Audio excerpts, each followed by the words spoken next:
Yeah, me too. And if it slows me down, if I start getting a delay in my speech, y'all tell me and I'll turn it off. Hey everybody, we're live now. Hey folks. Howdy. Are we ready for a good night of entertainment? We've all kind of dwelled on some subjects as far as with what we have, as far as clothing, and Neil can talk for hours on that. Trust me, he's sitting on the side of the road for us. But Alan also has some stuff tonight about mosquitoes, which is probably one of the biggest things that's one of my biggest hates in the summertime and the fall. It's mosquitoes. But anybody got anything they want to kind of say on it? Right now we have 0 viewers, so. Turn the volume Yeah. off on that. Just brought up the site too. Yeah, 0 viewers. As far as the mosquitoes, I got a lot to say about mosquitoes. I hate them. I'll tell you what. While we don't have any viewers yet, I'll bring this up for people who may be watching later. Wildwood Prepper brought this to my attention, y'all, for on our last show when we was talking about primitive traps and so forth. He had sent me a message saying his biggest fear of going in the woods is walking into somebody's snare trap. And I was like, really? And he said, yeah. And I'm thinking, how are you going to get caught in like a rabbit snare or whatever? He said, well, there's enough YouTube videos out there and enough, he used a different word, but he was insinuating buttholes in the world to set human snare traps as a joke, like teenagers and so forth. And he lives right here in Fayetteville, right down the road. But he said that's his biggest fear. Well, then he told me what brought that to his attention was me talking about a pitfall trap. He said because for anybody who's not responsible enough to recover that pitfall trap, that's one of the most dangerous traps out there for a human being. And I didn't mention that on the show, so I did want to mention it to kids and teenagers and adults and all. It's so easy to set a trap, and you're on your way out of your camp now, and you go look and check your trap one last time and say, oh, hell with it, I'm just going to leave it and walk away. Well, you never know. You might come back later and there'll be a human down there stuck on all them spikes you got sticking up. And it's very deadly, especially for a human with all that weight that he's going to be pushing down once he lands on the spikes. So I almost wish I didn't even bring that up on the last show. But make it a point, no matter what you do, even if it's a little snare to catch a rabbit, a big snare to catch a deer, or whatever it is, unset your traps before you leave, especially pitfalls. And I would say don't use a pitfall unless you're in really a dire situation. Let that be your last resource, because it's a lot of work for one. It takes up a lot of energy, and you're probably going to be too tired to want to fill it in when you get done with it. So it'd be best not to even use a pitfall trap. But and he also had mentioned too, brought something else to my attention. I don't know if all of y'all know. I think her name's Gulrica or Gulrica, Gulrica. Mm-hmm. Well, he said that he had mentioned to her something else that he started looking out for is if you're going to old campsites like on state properties or where somebody else done been, always check that campfire before you light it and make sure there ain't no explosives in there. And he brought that up to me, and I hit a bell. It was like ding. I was like, yeah, that's smart. Check the fires. You don't know who might have thrown a little butane canister in there or whatnot, and got trash piled on top of it, and you set you a big old fire, and all of a sudden, boom, somebody's hurt. I never throw bullets into a fire unless there's a bunch of people sitting around it. Yeah. I don't hardly ever throw. You want to see some people run? Throw a handful of 22 bullets in a campfire. Nah, don't do that, kids. I'm just kidding. For serious. When I was camping out there at the Uwharrie Mountains with Brandon and Eric one time, and I was going to burn the trash, I didn't know somebody had done put one of those little stove canister things in that trash bag. And I wasn't thinking nothing about it. We was trying to clean up camp. It was nighttime. We was cleaning up because we were going to leave in the morning. And I took this big bag of trash and threw it in the fire. About 7 seconds later, Eric started hollering, "No, man, it's got a canister in it." I was like, "What? Lord. What?" Everybody's over there with sticks trying to knock that thing out of the fire. Oh, Lord. Oh, Lord. Yes, it's so if easy you to can, screw if you can up. carry it in full, You can there's carry it no out reason in empty. the world why you can't carry it out empty. Yeah. You know, I mean, hey, man, take it with you. Screw it. I had no Take it idea with you. that was in there. I thought that If trash it, bag was all trash. I didn't know it had a canister in it. You know. I mean, if if it's paper, by all means, ain't gonna hurt nothing. But man, don't burn no plastic in the woods, man. You know. Yeah. Yeah. And I do it. I got videos where I open a pack of ramen noodles and stick the wrapper on the fire immediately. You know, and it's just but I shouldn't. I do too, especially ramen noodles. Yeah. I think that's probably But one of the biggest. go ahead. Watching it shrivel up. And just Yeah, as soon as it shrivels up, your first thought is like, man, what'd I do that for? But don't reach in there and get it out. I don't never have any real bad feelings about it. I just throw it in there and be done with it. But that's just me. I wouldn't want to throw like a big old rubber ball or nothing in it. Mike said, I like to watch it shrivel up. I was going to say, that's not what she said. That's true. We got the room filling up now. Hey, everybody who's already here. We got quite a few in there popping in on us. I see Tim, Nick. Hey, Nick. Nick, I just watched your video last night, and YouTube's screwing up again, saying that this video does not allow comments. So I try to comment. Nick, same thing, man. I can't leave comments on your video for some reason. Yeah, and it's not just you. There's a lot of folks I can't leave comments on.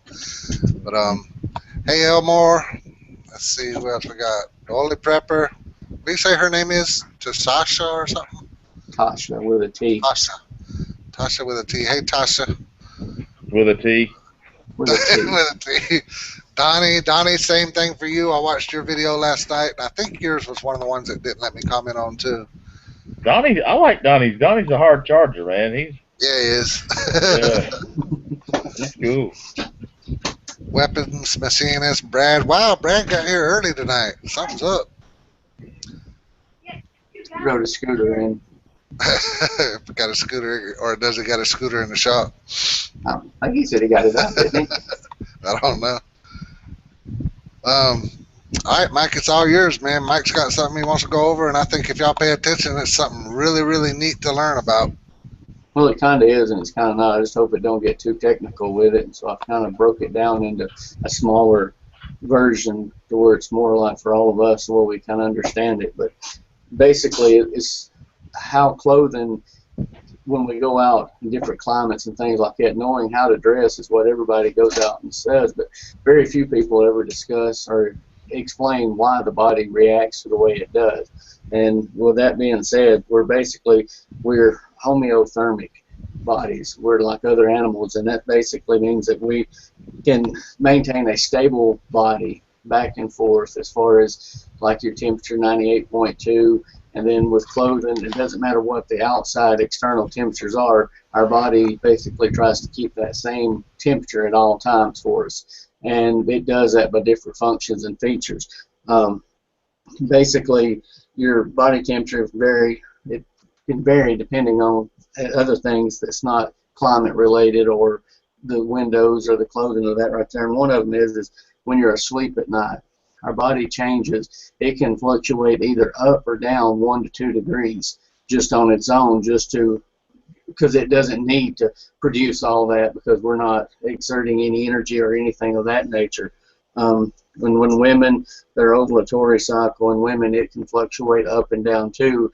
And one of the articles I was reading about it was, especially if you're in the summertime and it's during your time and stuff, then you want to make sure that your clothing is a little bit more loose and stuff so that the body can actually disperse itself out, because your temperature is probably going to be running 99 to almost at 100 just on its own.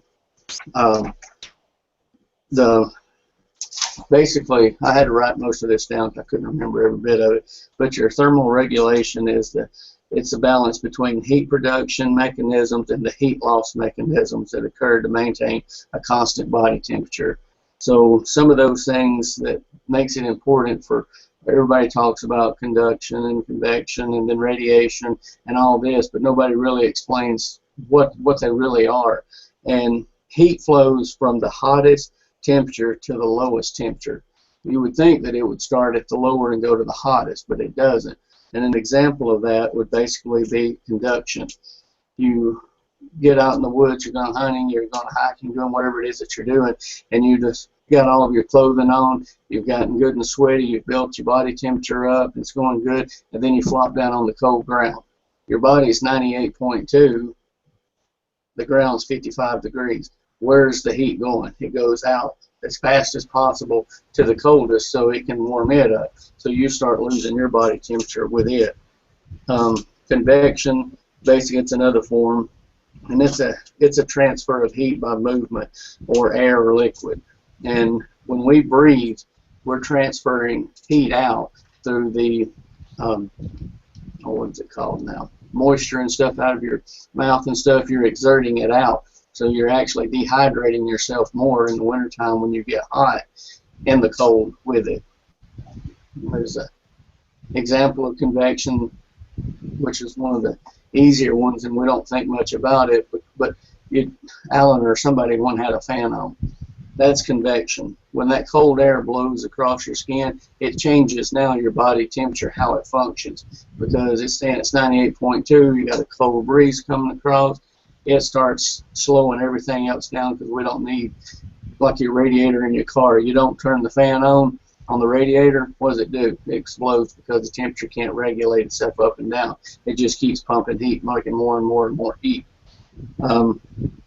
So basically, in a nutshell, conduction and convection and radiation can cause both heat loss and heat gain to the body. So with that, your clothing is what plays a big kind of a important factor with that. Neil and I, we were talking the other day, when you go out in the woods, he's going hunting. He's going to wear his coveralls because he's going to be sitting on the ground, which is sedentary, which is basically what that is. Activities, ice fishing, standing hunting requires thicker insulation, not the hike to the woods, out to the stand. You want to keep your clothing as loose as possible and as lace as amount to keep it from, generating so much heat inside. Then when you sit down, you get cold quick because you climb up in the tree stand, you've had all these coveralls on, and all of a sudden within 20 minutes you're like, crap, it's cold. But if you had got up in the tree stand with just your normal, a police jacket or whatever you had on, put on your coveralls, then the body now is sending it to the insulation factor of the coveralls, and now your body stays warmer for a longer period of time. Some of the clothing and stuff that people really hardly ever, they don't mention a whole lot about, though, is foam pads. When you sit in your tree stand, it's got a foam pad inside of it, that you kind of sit down. A lot of people think that's just for the comfort zone, keeping your bony butt from nailing into it. Those things are really designed, and some of your higher end tree stands, I found out, they really have a more insulator factor of that foam that condenses it to keep less air from being pushed in it. It's a little bit harder seat, but it's actually, the purpose of it is not just to be sitting out there to keep you in a comfortable seat, is to keep that heat from coming out. That's why the back of it generally has a pad on the back. And most of us have always thought, which, it's a kind of a two-plex design. It does have its comfort with it, but it also has a general purpose, and it's for the heat loss in it. Because in the summertime, if you'll notice, some of your tree stands for bow hunting and stuff, they're generally a lot lighter weight. It's not as thick a pad either. For bow hunters, the pad is there, but it's not a thick as pad, and it's because you generally don't need as much, and you also don't want the pad to heat up so hot that it sucks the heat back into your body because it now becomes hotter. So a lot of these things have actually been taken into consideration without our approval or knowledge, I guess, in a sense. Word. That's pretty much, that's the whole, to break it all down to a simple, radioactive heat loss occurs when your body heat simply escapes into the cold air due to insulation. And that's kind of like with the other part of it, where it's not properly insulated, it just kind of flows out. Convective heating transfers happens when the wind draws heat away from your body, especially from exposed skin. So that's why you want to wear a thinner long sleeve shirt or something other when you're out, even in the summertime or in the wintertime. Not a thick one in the wintertime, and not a thin one in the summertime either. You just kind of want that happy medium. Conductive heat transfers, they occur through direct contact with cold surfaces, which we've talked about that and how it actually works. And evaporating cooling, that's the biggest one that never really ever gets looked at very well, and it takes place when perspiration evaporates, drawing body heat with it. So when you sweat, you're taking body heat with you. It's not just, oh, I'm sweating, I got to wipe it off and stuff. You're taking that body heat that's coming out. To go into the rest of it, we're just not ready for it. And the reason I say we're not ready for it is because it really gets into the actual body functions of how you shiver. Whenever you're shivering and stuff like that right there, that's actually your blood vessels have shrunk so that the heat from the inside core of the body is pumping hotter fluid in through it on purpose. So the body is another one of those complex machines that is why I kind of wanted to go over this. Wearing things that you normally don't wear every day, and then all of a sudden you're going out for a 2-day hike. You've been all over town in the same sweatshirt and the same pair of pants out all day. You don't need to go throw all this extra clothing on because you're going to be going into the woods. Take it with you just in case you get stuck at night or something of that nature, but don't change your clothing habit all that much, other than maybe the hunting part of it if you're camouflaging and stuff, because your body for X amount of years has already adjusted itself to say this is what I need for this type of weather, and throwing too much clothing on can actually cause you to go into hypothermia a whole lot quicker than not having that amount. And I mean, that's pretty much the whole nutshell. Is when you're dressing in layers, making sure that when I go out in the woods, if I'm going out and I'm taking if I'm hiking, you've seen most of my videos, I'm wearing a Carhartt jacket and I got a Carhartt breathable long sleeve green shirt on most of the time, and that wicks the moisture, to dry up quick, because whenever your clothes gets wet on the inside and it's hot on the outside, your body is still just exerting more heat out, and it just basically makes your temperature fluctuate up and down, which gives you those shivers, the chills, and anything else that goes along with it. I know I'm guilty of wearing too many layers at one time in the wintertime, and I always pay for it. Those who's watched my videos, it's like by the time when I walk outside my house, I'm freezing to death, so I have on tons of clothes, sweatshirt, long john, shirt, jacket, hoodie, everything. But by the time I get to my camp, I'm soaking wet, and I done ruined damn near every layer of my clothes because they're soaking wet too. And it's hard to dry something in the wintertime when it's freezing instead of drying. So yeah, I've fell into that hole quite a few times. Yeah, I never walk any long distance with all my layers on. That's why you always see me with that big backpack on. People think I carry 40 pounds of stuff when I go out on a day hike hunting trip, but it's not. It's all my insulation. Yeah, it's all my insulation in there. And I generally wear, no matter what the time of the year is, I wear a compression fit, technical fabric base layer, and it's always short sleeve usually. I wear nylon underwear and then a dry fit top, and that keeps me from chafing, because I sweat. I don't care. I'll sweat climbing Mount Everest when it's 40 below. I'll be sweating like a hog. I'm a sweaty guy. I eat a lot of salt and I drink a lot of water, and I sweat like a hog. I just do. Yeah. It don't matter how cold it is. If I'm out in the weather and if I'm outside and I'm exercising, I'm sweating. I've been to the desert before, and I was the only person in the Persian Gulf that was just wet or sweat, And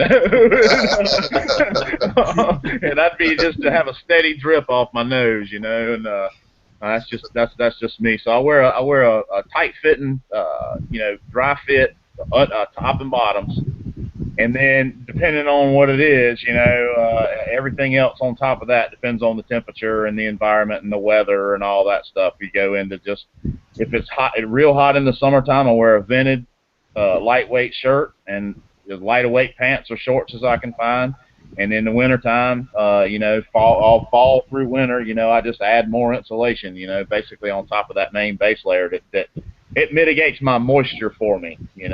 When I take off my rain shell, when I'm out there, I always wear a windproof outer of some sort when I hunt in the wintertime.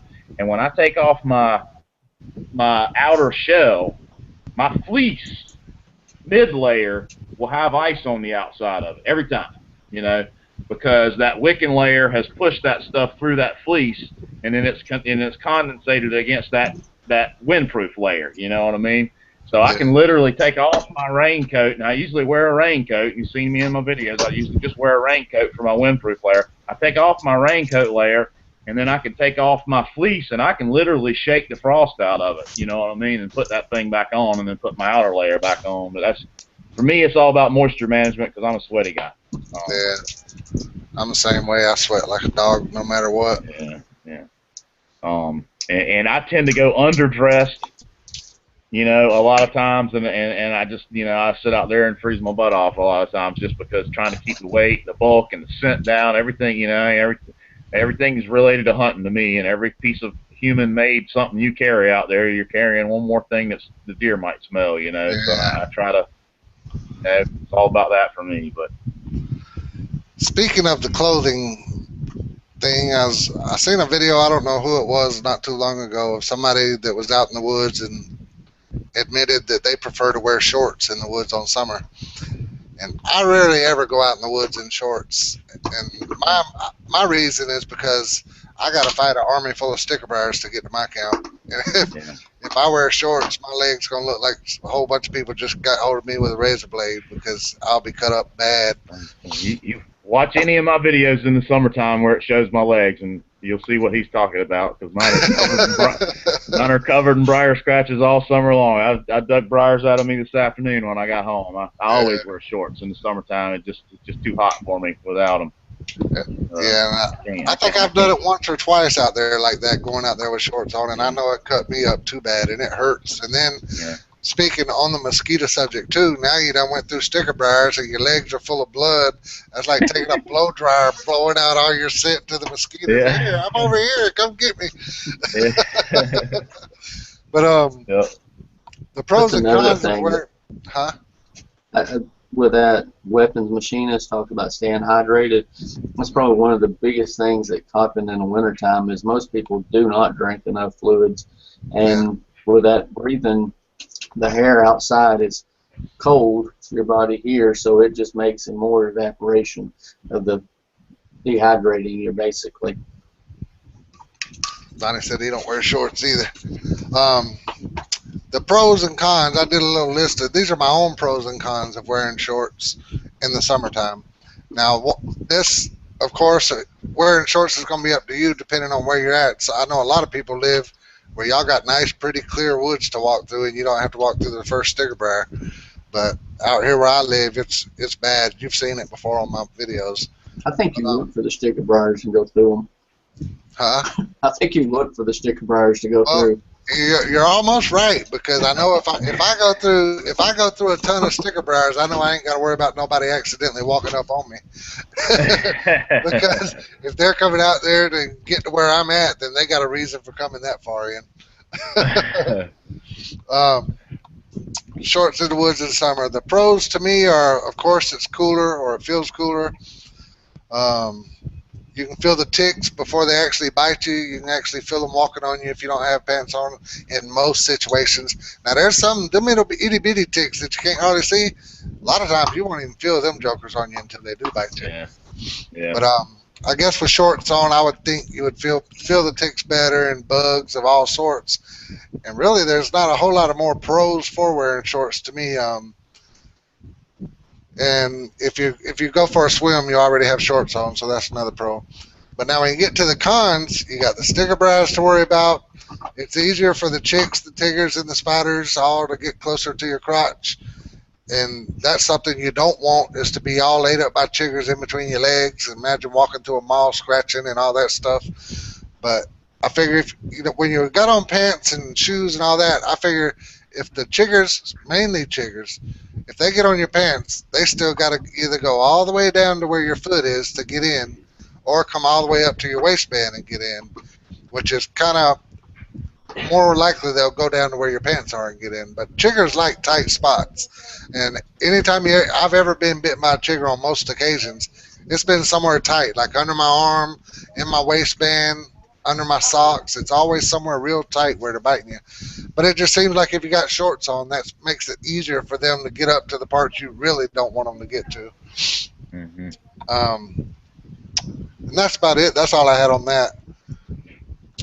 My choice of cool summer bottoms would be a thin pair of pants, which once again wouldn't really work that great for me going through sticker briars, but a real thin pair of pants that has the zip off legs. So Hmm. once you get to camp, you can take the legs off. And I got a pair. They're like, I don't know what they're made out of. They're like they feel like one of these nylon tarps is what they feel like.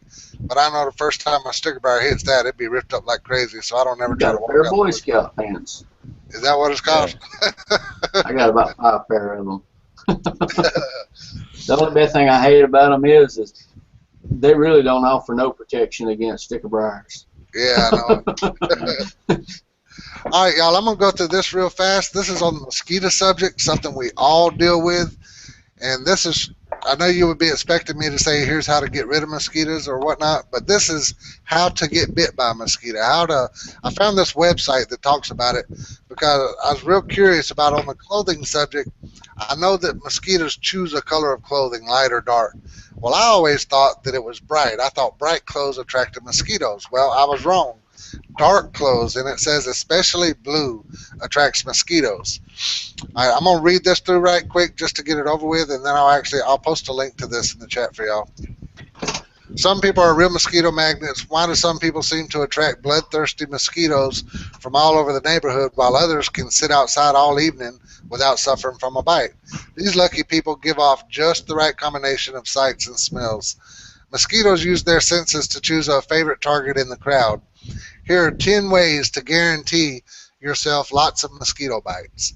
Number 1, keep breathing. Mosquitoes detect carbon dioxide in the air. Is that what you said, Mike? Is that what you were saying it was called? Yeah. Okay, mosquitoes detect carbon dioxide in the air, so the more you breathe, the more likely you are to become a blood meal. Carbon dioxide clues the mosquitoes into the presence of a living, breathing, blood-pumping animal nearby. Once they sense it, mosquitoes usually fly in a zigzag pattern through the CO2 plume until they locate the source. That's pretty interesting to me. I never knew how they zoned in. I always thought I was just in the wrong place at the wrong time. Skip the shower. Now remember, these are ways to get mosquitoes to bite you. Skip the shower.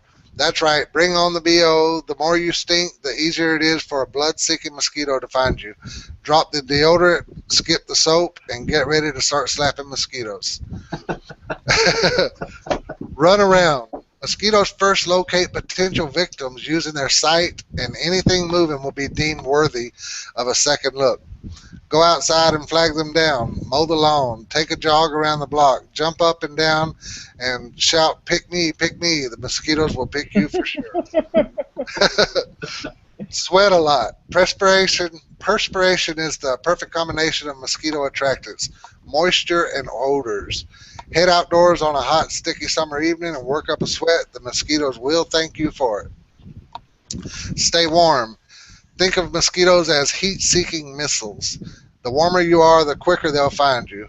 Though mosquitoes can't sense your body heat from a distance, once they get within a few yards, your warmth will lure them in. Dress in dark colors. Here's the clothing part. Research shows that mosquitoes respond best to dark colors, especially blue. Put away the khakis and white shirt. Instead, don your jeans and a black t-shirt.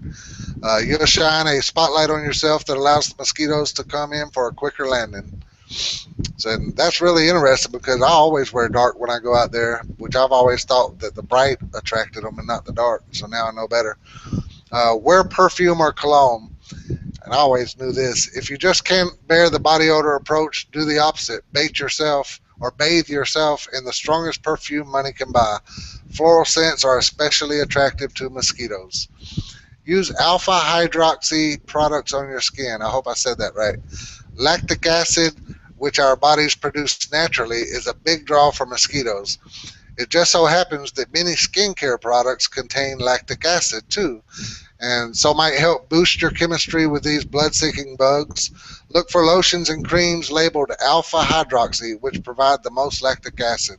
Remember, this is to get bit, not to repel. Don't change your socks. Yes, this is based on actual scientific research. Mosquitoes love smelly feet.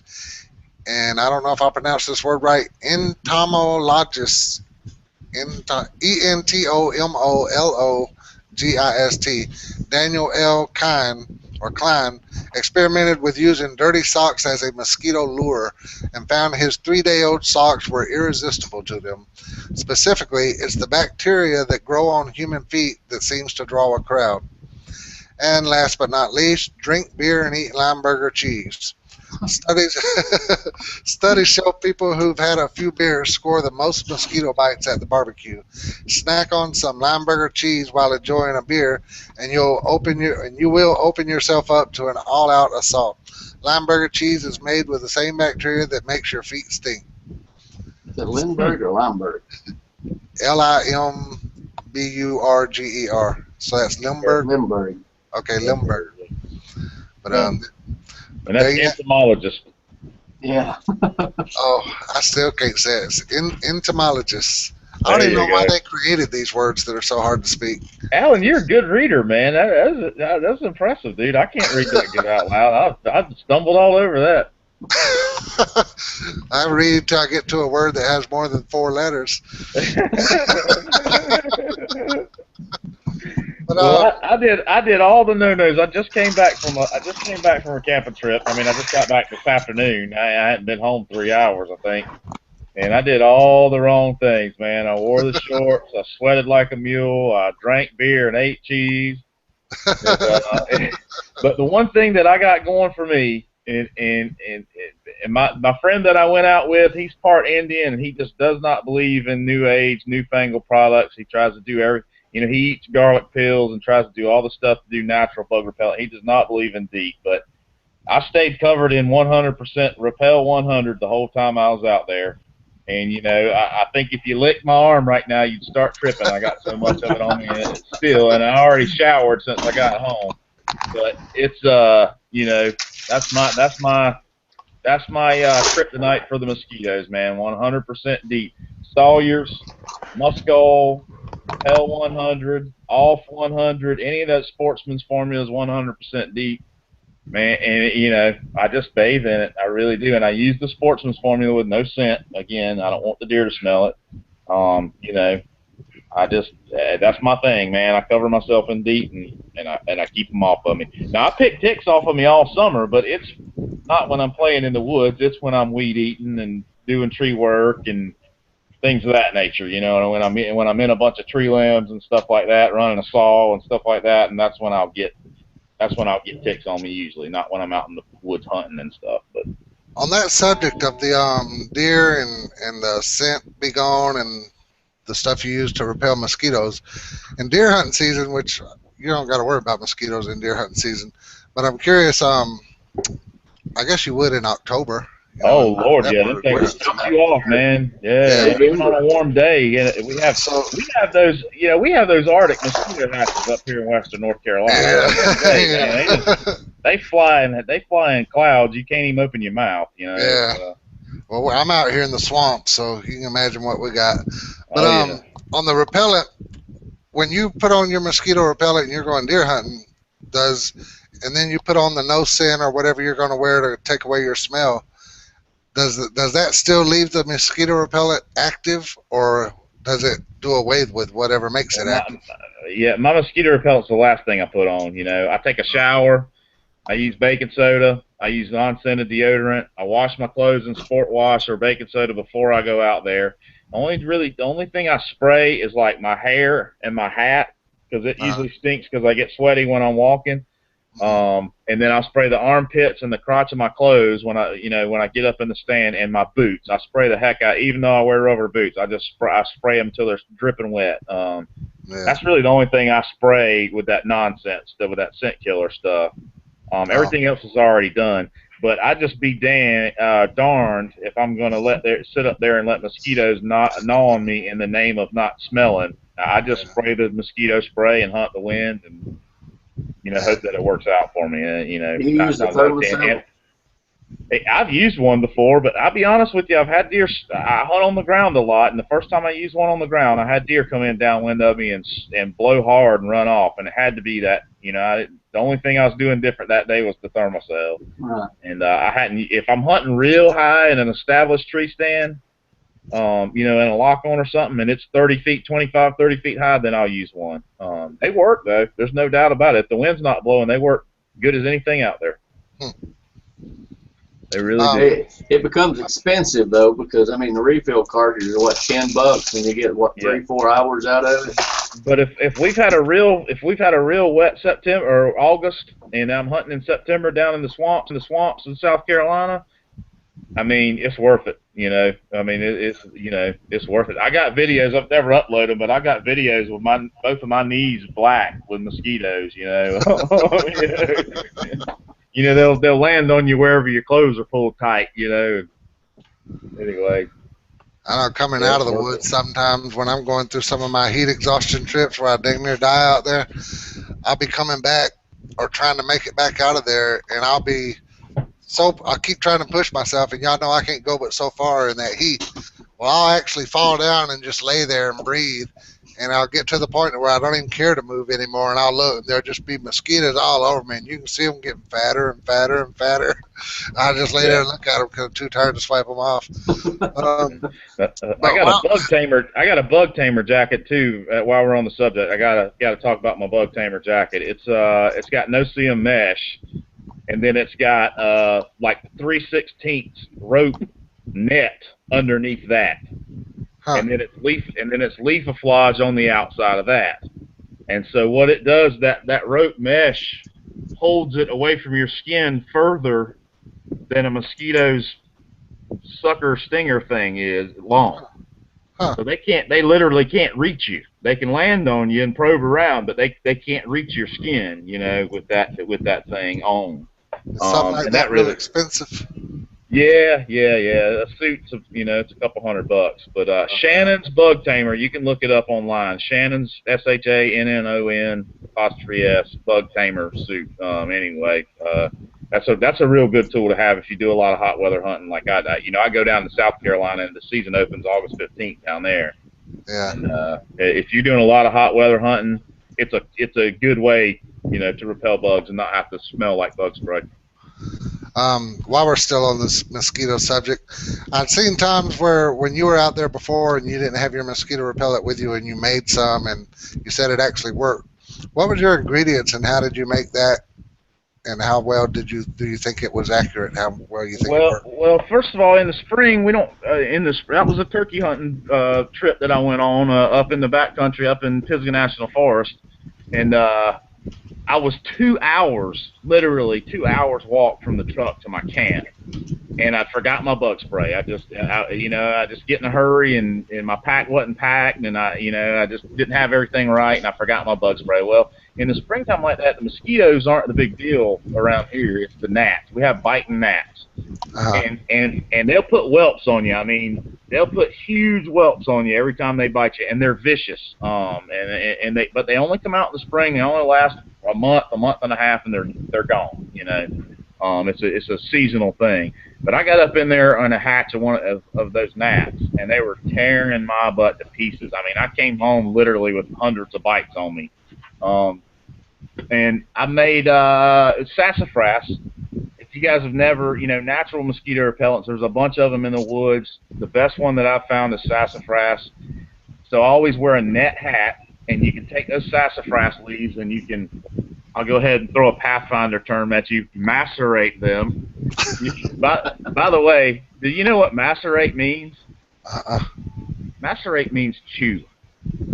So macerate, look up macerate in the dictionary. It means to chew.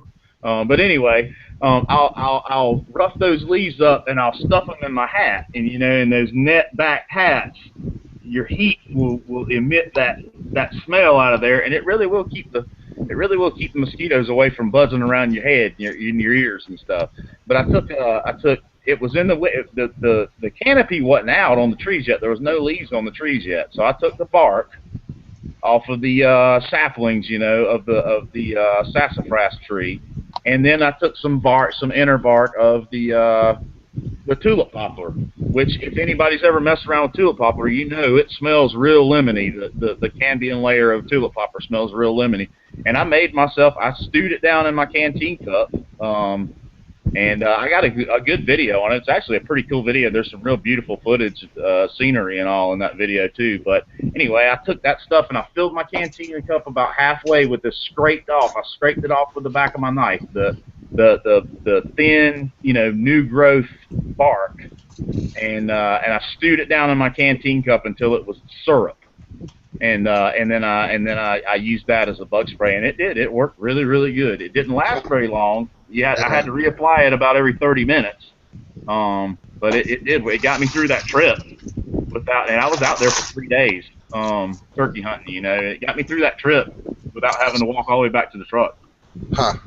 One thing on that food book where I've been doing the wild edibles out of and going out and practicing, one of the things it says you can use to make bug repellent is onion, and smash up your onion, I guess, and rub the juice all over you.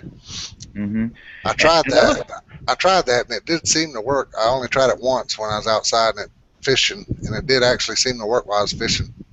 Another thing that works real good, and I had no idea until I saw Dave Canterbury's video, and I hate to keep plugging Dave Canterbury, but they got they got a team of individuals out there doing real experiments in the woods every day, all year long. But what is bracken fern? Bracken fern. If you pick it up and you tear it and you smell it, it don't have any particularly strong bug spray kind of smell or anything like that. But it really does work. And so another thing that I'll do is I'll take the bracken fern leaves and I'll stuff them up under my hat.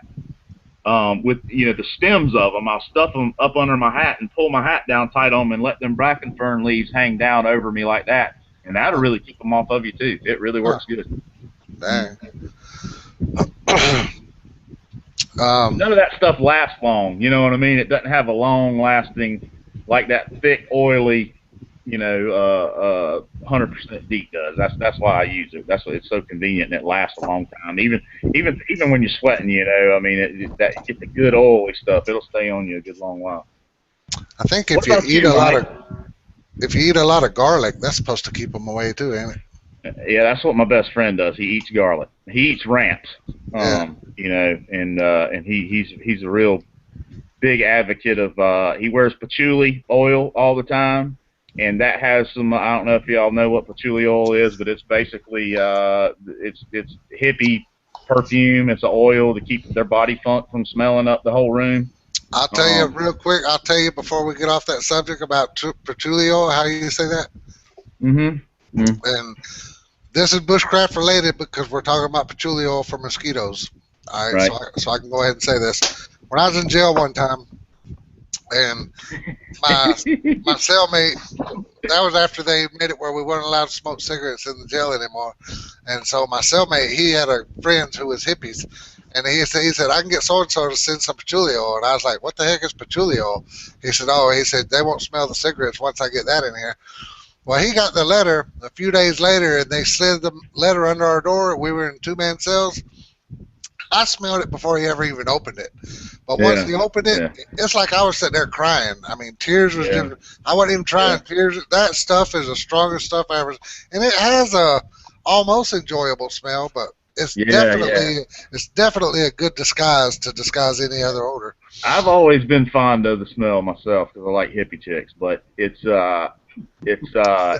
for him, he eats a lot of garlic and a lot of onions and stuff like that, and a lot of strong alliums, and then he wears patchouli oil, and it works for him. I mean, we were in mosquitoes this weekend. We were camped on a lake. I mean, there's mosquitoes everywhere. Neither one of us got particularly tore up.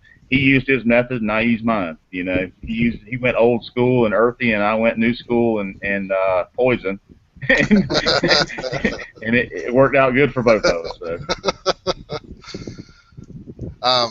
Mike, you've been awfully quiet. What do you use, Mike? You were talking about Skin So Soft early. Tell us about your Skin So Soft. I'm feminine. I use Skin So Soft. It's just I buy them by the big bottles. But I learned something that I'd never used before. If you mix it with 50 or 100% of the 92 rubbing alcohol, if you mix it 50-50, it makes it one of the highest deep, whatever they call it, the concentrate. It's supposed to be as higher than any of them. They said you can just put it out there and they'll just go and just watch them run.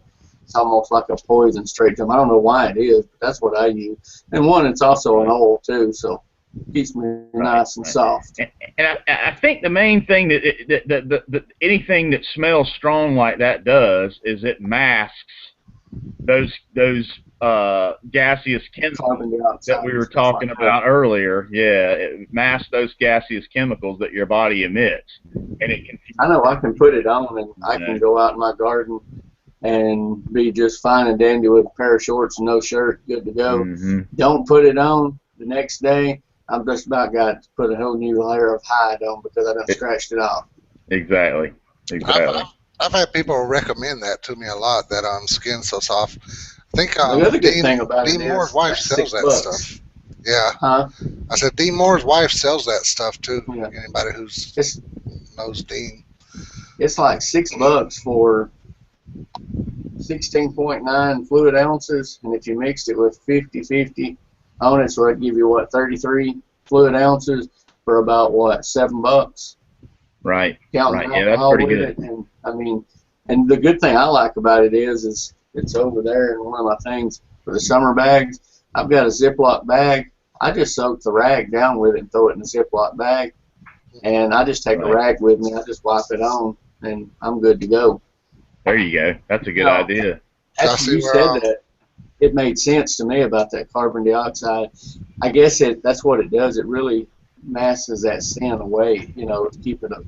They don't find you as well. If I could find a Ziploc bag that 100% DEET wouldn't eat through, I'd spray me a rag down with that and just carry me a rag. Try a freezer bag. Or something, yeah. Did y'all see where Campfire 52 is talking about if somebody would invent something to put in beer to keep the insects away? Yeah, they wouldn't. Yeah, I'd clear and I'd clear every mosquito out of the county.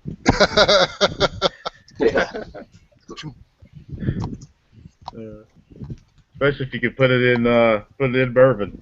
Lord, I would never have a mosquito problem ever again. Tim, we'll see you, buddy. If you're still here, we'll see you.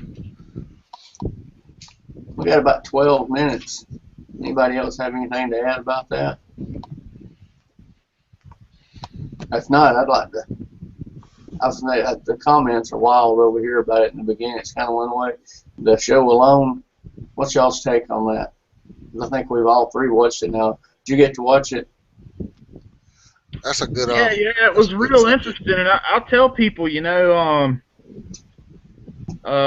my videos, man, and not to learn, but there was several people out there that had fat wood and a fire still and couldn't start a fire, and there was several people out there that had, as far as I'm concerned, decent tinder and couldn't start a fire with the fire still. But if you watched them, they just weren't doing it right. And don't go out and depend on no fire still until you've practiced it. I mean, make 500 fires with the fire still, and then you'll get it. And you noticed Mitch, he carved down his feather sticks.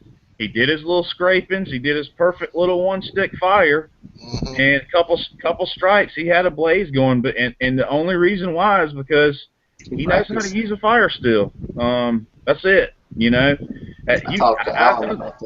I got a video on my channel, Wet Weather Fire, where I got all of my stuff sitting in a cooler full of water on a rainy day. I remember that video. I pull it out of the cooler full of water and shake the water off of it, and I got a blazing fire going knee high in 5 minutes with a fire still. Yeah. So learn to use that fire still. Don't even carry it if you don't know how to use it, because it ain't gonna do nothing but frustrate you. And when you get in a situation like that, them little failures, man, they do you in. Yeah. They do you in. Them little failures do you in. Don't set yourself up. If you can't do it with a fire still, carry one of them windproof butane torches out there. You know what I mean? Carry something where you're definitely going to get a fire going, no matter what's going on. That's my advice. Not that I would have done any better than them guys. You know, them guys are in a lot better physical shape than I am, and you know, I'm not saying I'm a better survivalist than them, but I guarantee you, you put me anywhere in the world in any situation with a fire still and a piece of fat wood, I'm going to have a fire going. I can promise you that. That's why I use the primitive methods of flint and steel and stuff, and I've talked about it in a lot of the videos that I use, is because it makes you prepare for that fire as opposed to just grabbing a lighter and gasoline and going at it. You have to understand what components you need, how it needs to light, how it needs to stay fired, and to keep the heat source going. And that's why, you know, if all you've got is a piece of flint and a steel and a tiny little piece right here, and that's all you've got to get a fire going, I can guarantee you your ass ain't gonna throw that on no big old log and say, "All right, light up, boys." I mean, that's it's knowing exactly right. the processes of it. And don't and make fires with every kind of tinder. You know, you can see a bunch of. I practice fire. That's just one thing I do, and I'm sure all them guys do too. I'm not saying that. I'm sure all them guys, probably all them guys, practice it more than I do. I'm sometimes wonder too, maybe if when they edit those videos, if they go through there and they deliberately want you to see the mistakes, but yet they weren't really mistakes. They just edited it so well that they were just tracking and never got it. And obviously they didn't get a bear tag.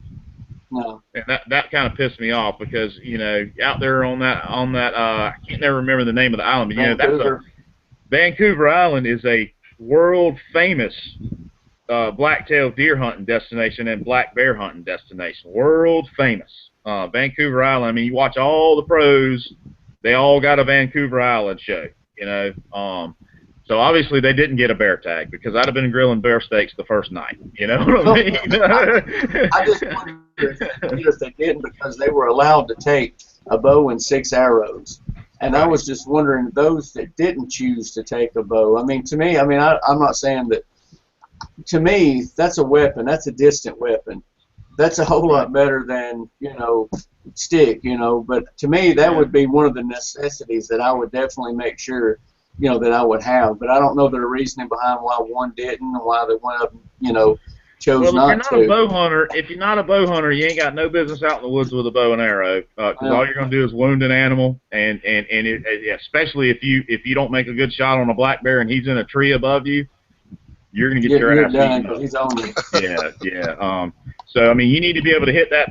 You need to be able to hit that bear in the heart with your bow and arrow. And if you can't, you got no business out there shooting at a bear with a bow and arrow. That's for sure.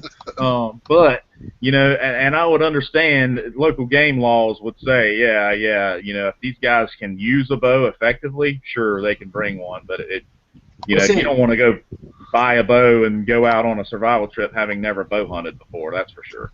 I guess it would be hard for me because I've had one ever since I was about 2. I mean, it'll be interesting to see though what they brought instead of that. Whether they brought snares or whether they brought, you know, some steel traps. Most of them, when you look at, you can read their biography thing or the bios on it, and it'll tell you every list of stuff that they took with them. Yeah, but I mean, every one of them already showed in episode 1 2 or 3 things that wasn't on that list. So I know they weren't just restricted to that. Well, no, I mean they weren't just restricted, but it'll show you what they had. Right. Yeah, I noticed that was the first thing I noticed when I watched episode 1 was that all the stuff that they had that wasn't on the list. I was like, well, that ain't on their 10-piece kit. You know, where's that at? You know, where's that second tarp on that kit? You know, that kind of thing. But yeah. But I mean, and I just pick stuff apart like that, and I think everybody does. And it's easy to sit in here in my living room and tell you what I do different. You know, but I wouldn't even like that. I would like to. I don't know how long they're restricted to what they can say about the show, the ones that were on it. But I would like to get some of them in here whenever the restriction is lifted off of them, and ask them questions. Why didn't you pick the bow, or why this? I'm sure we'll have some great commentary once the last show airs. Yeah. And the winner's announced. You know, I mean, obviously the guys that are making YouTube videos right now didn't win. So yeah. Well, that's something I was trying to figure out. Is it says 365 days. Now, I'm just curious. as one leaves, does another one come on? Is it just for 365 days? You know, like let's say that Joshua or whatever his name, Justin, what his name was, the first one that left, is somebody else taking his place now? Because if No, no, I think it's the last man standing, and then they'll do season 2. You know what I mean? That sounds cool. Speaking of those TV type of famous people, I got in touch with Kelly Nightlinger. I think I mentioned her on the last show. She was the first one to show on Naked and Afraid. She's agreed to come on the show next Monday and be my guest star, but she's in Alaska time and she works, don't get off till 7 at night, and she don't know her schedule until the night before, so it's not a definite thing, but she said she'd love to be on here and Awesome. let her know next Monday, you know, find out if she's Awesome. going to I'll have to work watch or not. Yeah. She was the one that went to Africa with that other guy, and that other guy got a big thorn stuck in his toe and became useless, and she was out there at nighttime all by herself hunting with hyenas all around her. Yeah. But you could tell immediately on that episode 1 who had mastery of the fire of the, I say fire steel, the ferro rod, the ferrocium rod, the ferrocerium rod. You could tell immediately who knew how to use it and who didn't. You know, I mean, I was just like, oh man, that's not gonna work. But you know, I guess you fall apart mentally once you're out there is the thing. I guess is what it is. I know I'm not mentally strong enough to try something like that, or physically. So, you won't never see me on that show. My hat's off to all of them for even trying it. Even the guy that quit on the first night, the cop, he's way tougher than I am. I promise you that. I think the biggest thing is the mental part of it would be that, I mean, knowing what you need to do, and then, I mean, just think about it with Alan and stuff, the fear of bears that he talks about a lot with it. Knowing that they're out there, I think that changes your whole mental aspect, because now you're the prey. Yeah. You know, in a sense, and especially if you don't have any knowledge of, you know, combat with them or fighting them off, or if you know how to hunt them or anything of that nature, you know, because wolves are a total different piece of work than anything you're around here with coyotes. Coyotes, you can stomp the ground good enough on one of them right there with a pack up, and most of them will pack up and, hey, this guy's go away. Wolves, they'll just sneak back around on you. Yeah, them wolves are treacherous. I wish they'd have dropped them off first thing in the morning too. They dropped them off right before dark. You know, yeah. With all them predators out there, I guess about the only thing I was thinking, you know, and hindsight's always 20/20, was you could have grabbed 2 big old logs and lashed them together and anchored it down with a rock if you had some paracord, and just laid out there on a float all night, you know, 50 yards offshore, and then scouted around before you set up. But nobody had time, I guess. Nobody did a real genuine scout around their camp before they set up their camp. And that one guy scouted it. He set up his camp, and then he walked 20 yards in the woods, and there's a bear den with 10 dead fish. You know? Like, dude, why would you set up your camp there? But I guess they didn't have time. You know, I guess they only had a couple hours before dark. Yeah, and then they showed the bears in the trees, mama and cub, all up in the trees. Yeah. He was, and you know, he's a tough dude, but I think he's like a Chicago cop, so he'd never been exposed to anything like that. This is a guy who fights men every day on the street. Yeah. But he ain't never been presented with nothing like that. You know? I wonder, on the bear subject, I guess it would be different. Like, if I was out there, if that was the case, would I be any more full of fear of bears there than I am here? Because I'm basically facing the same bear situation out in these woods. You know, so I wonder, would my fear be any more? I don't know. I guess there might be more bear out there than there are here, but I don't know. North Carolina coast is full of bears. Yeah. Well, it's like disposable 762 had asked the question, what would you have all done with the bear the cop stumbled upon? When he was out there and he looks up there in the trees and there they are. I just wonder if that was part of him, or was that photographers that went out and done that footage? Well, wasn't him the one saying, though, there's a mama and her cub? Well, didn't he say that? So it must have been him filming it, since he said it. But did he? What I understood, there was no cameraman with them, so right. Yeah. But as far as What The I would best have thing, did, I would have just tried to get as far away as possible. I mean, Yeah, yeah. I'd have my walked first back out to thing, the shore. my I'd have you walked didn't first back thing, show out to any the signs of shore. any aggression. my first thing, I didn't see nobody do it. My first thing would have been making me a spear first, Yeah, because even that might not save my butt or nothing, but that's my little security blanket. If I got a spear, I got a little bit more confidence, than I do without it. And I well, didn't see nobody really make a weapon as soon as they got there. And I don't yeah, know if I would either. I mean, I'm not in that case, but I would think that I would like to think. Y'all see, when I go out here in these woods, that's basically the first thing I do is make a spear. yeah. Nobody seemed to concentrate on fire the first night either, and that was, Hmm. they were more worried about shelter. And Yeah, that would have been my first thing is I'd have camped I'd have found me 2 or 3 deadfall trees laying right there together with plenty of firewood right there. yeah, I'd have built my shelter. I'd have put my shelter up right there where I didn't have to go tromping around in them woods. And I'd have dang carved and Waited feathered until and scraped until I got me a dang fire going. I can tell you that. I guess Dave too. Canterbury's also got some great videos on putting your tarp up and starting your fire under your tarp, and Yeah, then swinging your tarp around the other way and setting your camp up. That's a great video everyone needs to know. That yeah, 5 minute tarp shelter with fire. That's a great video. In the rain, you put your tarp up, you start your fire under the tarp. Put your yeah. tarp up on a ridge line. Start your fire upside down. You start your fire under your tarp, and then you flip your tarp back over and pin it down the other way, and you got your fire going in front of your tarp. Once you get a bed of coals going, Yeah. I think too. I mean, we all know how stressful and that situation could have been or was. But you imagine if you got dropped off there. I mean, just basically, literally, put yourself in one of their shoes. You got dropped off there. You know you only got 2 hours of sunlight left. You don't have a camping spot picked out. You don't know what's in this area you're at. All you've heard about is how dangerous the predators are. So I mean, your brain's going to be really playing tricks on you as far as absolutely. thinking straight. It's like, all right, what do I do first? And you're like, damn, how many bears y'all say are here? Right, right. How many cougars? Yeah, on that yeah, island in itself, um, with wolves in itself and cougars as well. When you look them up, they say they're drawn to fire. They will right. smell it out and come straight to it because they generally sense that that's an easy target somewhere in that area, whether Really? the smaller like animals have been flushed out, because of the Hmm. fire. They say that those two animals are predators that will really go to a fire to get to it, to see Yeah, what it Right, is and see right. if there's anything there. I never heard Yeah, that. That's interesting. You can look it up on it. yeah. But don't be fooled. There's thousands of people every year that camp on that island for 2 weeks at a time and Yeah, hunt big game, and all they got's a bow and arrow with them.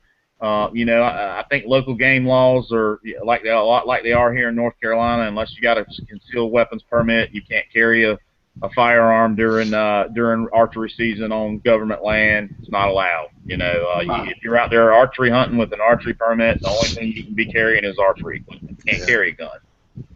So it's been done before by other people. yeah. But Just not for I was 100 years. surprised they didn't have other than that. The only thing I was surprised is that they didn't have a local boy in the competition showing how it's done. If they would have had somebody that's from the Pacific Northwest who operates in that area in those conditions all the time, who's a real expert, that would have added a lot to the show.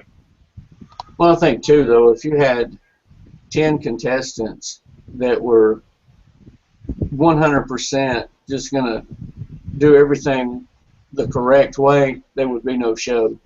Yeah, no, You that's know, right. That's right. That's right. because most of us, we feed off of the excitement of what's going to happen next. Yeah.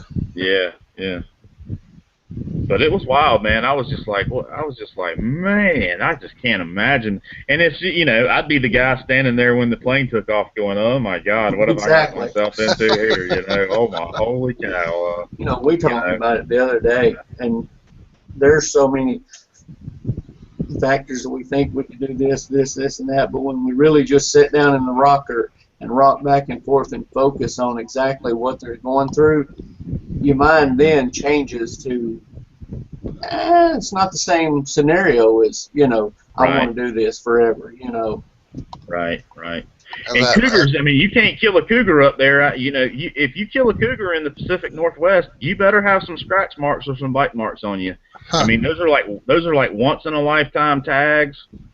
It's a very protected animal. You can't just kill a cougar because he's over there growling at you. You'll go to jail for that. You know what I mean? You can't, and you certainly can't videotape it and put it on national television. So I mean, you're just gonna have to. What's this? You're gonna have to grab a big stick and walk over there and run that son of a gun off. You know, and hopefully you got a fire roaring behind you. That would be very intimidating. Come face to face with a big old cougar. I used to go to a place in Georgia called Yellow Valley Game Ranch, and that's where they have deer that walk right up to you and stuff. Well, you walk down all these trails, and there's deer and all kind of animals that just come right up to you. But they got a cougar out there, and he's got a cage over the trail that he walks on. And you get under that joker, and he's looking at you like he just wants to eat you more than anything in the world. He's got that look in his eyes, and he's just walking back and forth. I can't imagine seeing one out in the woods not in a cage. They're not little like no little kitty cat. Them son of guns are big. Yeah, they're big. They're big, and they're bad, and they're a lot more stealthy than you are. And they'll sit right there, and you won't even see them. And I mean, if people get attacked by them every year, man, and they attack you from behind trying to kill you, it's not, you know, it's not a bear. It's not a territorial thing. They want to eat you. But, a wolf pack. You ever heard the old term barking orders? Yeah.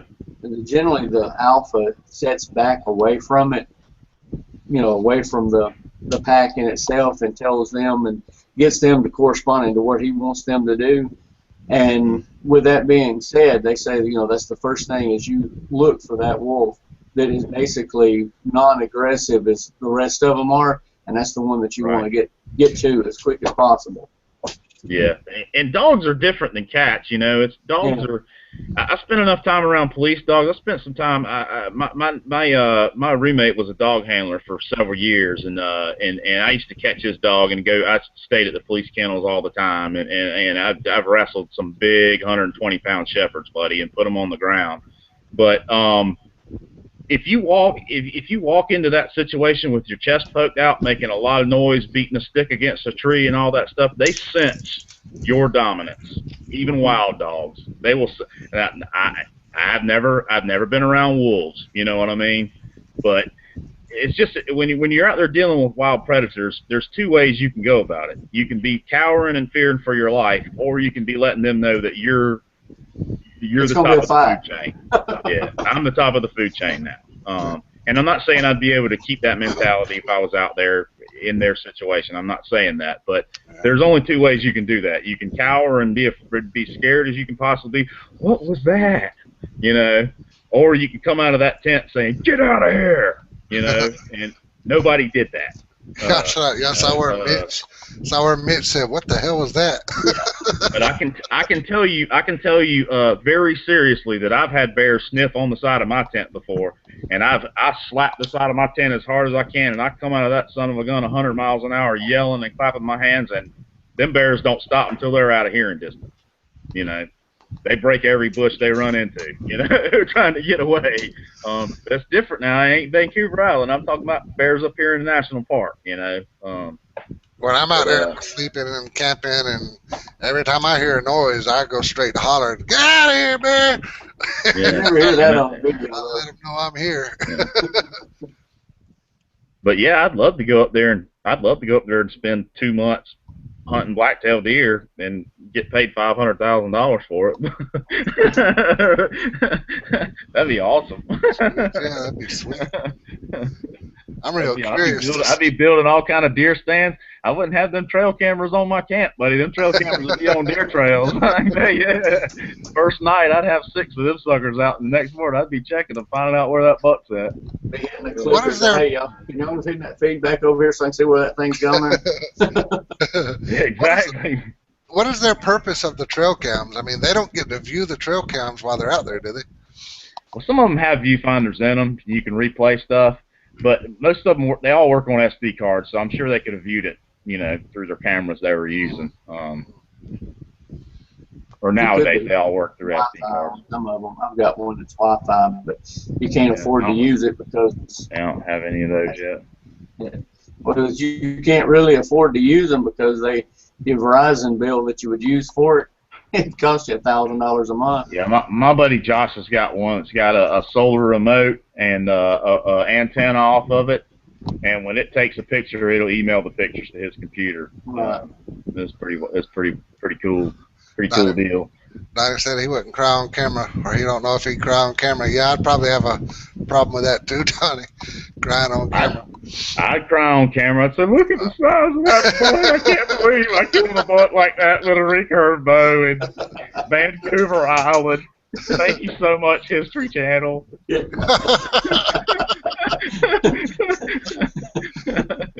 is the best hunting trip I ever had in my life. I'm getting paid. That tears just rolling down my face. For the record, I got the highest respect, for everybody who actually went out there. Right, yeah. I do too. I mean, I'll talk plenty of junk, make plenty of jokes about it, but hey, I take my hat off to y'all, man. Y'all did it. Y'all were there. Yeah. But I don't know. I was telling Mike the other day, if I was to ever have anything to do with going out there, and then to come back before anybody, I would hate myself forever. It seems like every time I wake up, I just hold the wall and kick myself in the butt all day. Yeah. How can somebody else make it and I can't? That's just unreal. Yeah. I just, I sit here I'm 40 pounds overweight, and I eat 4,000 calories a day, and I drink all the dang water and soda I want, and I dip snuff and smoke a pipe, and ain't none of that allowed up there. I mean, you're eating what you can scrounge. You can't take, if you have an addiction, if you're on maintenance meds of any kind, you're not even considered to be on that show. If you're on blood pressure medicine or anxiety medicine or any of that kind of stuff. And of course, addiction of any kind, especially tobacco. I mean, you can't take that into a long-term survival situation, man. You'll go crazy in the first 2 weeks from nicking out. I think that's why it's good to learn what you can smoke. That you learn a lot of that. That's right. Like if you watch a lot of I don't watch a lot of Mitch's videos, but I've watched some where he was out there showing just different plants like blackberry leaves or clover leaves or clover flowers, smoking them in a pipe. Which me, I'd go out there and smoke anything. I'd smoke anything, just to get some smoke in my lungs. Make a pipe real quick and just throw some leaves in it and have at it. Right. But I mean, I'm telling you, man, you coffee drinkers, you guys who drink a pot of coffee every day, I mean, put yourself in a situation with no coffee. You know how it is when you ain't had your cup of coffee in the morning. You're out of dip and it's 9 o'clock at night and you can't go to the store because it's storming or whatever. I mean, you know how it is. It's hell. I've never had that problem. No matter what kind of storm it is, I'm getting it. Yeah, but you know what I'm saying. I mean, the only guy that left Vancouver Island on water walking. Yeah. That would have my 10-piece kit would have been a bow and 6 arrows and 9 cans of dip. That's for damn sure. I always say Copenhagen is the 6th sea. I drink coffee 24/7, so that'd probably be my biggest herd out there would be coffee. I don't know. Those both go hand in hand with me. Coffee ain't coffee without smoking a pipe, and smoking a pipe ain't smoking a pipe without a cup of coffee. So, if I was going to attempt something like that, I would need a year to completely cleanse my body. And you need to go on 3 extended stays in the woods a month. You know what I mean? 3 weeks with minimum gear, gathering all your food. And thank God they at least let them do it in the fall when it was hunting season. If you had to go out there in the summertime when it wasn't hunting season and live off dang plant and fish, those islands, those tidal waters and stuff like that, fish isn't always there all the time of year. I mean, you got to wait for salmon runs and stuff like that. I mean, it ain't like they put you out on a farm pond in Georgia, you know what I mean, where you can always catch a brim to eat. I mean, that's a tough go of it. I wouldn't even attempt it, though. I'm telling you. You couldn't pay me $500,000 to do that, I don't think.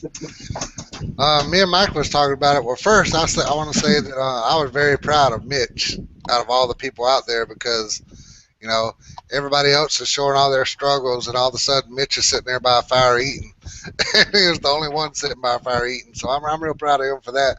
But me and Mike was talking about who do y'all think is going to be the winner out of all that? I'll tell you who we think, and we think it's that young kid that was howling back at the wolves and laughing about it. I think he'll be gone in the next episode. I don't know. It's just something other about him. When you read his biography and stuff, and there are bios with it, all the stuff that he's done, and he's just anxious. You know, right. The rest of them, you could see the, what have I done? He doesn't have the biggest thing I think would send him home is that wife being 7 months pregnant. You know, I think he was hamming it up on night number 1. I'd be interested to see what he looks like on night number 10. When he ain't had nothing to eat for 3 or 4 days. It'd be interesting to see. But like you said, he's done a lot of cool stuff, and he's done a lot of long solo stuff out in the wilderness by himself, living off the land and stuff. And the guy that's got the most real experience in the real woods, gathering food, not eating trail food on it. I'm not talking about no backpacker, and I'm not talking about no canoe trekker.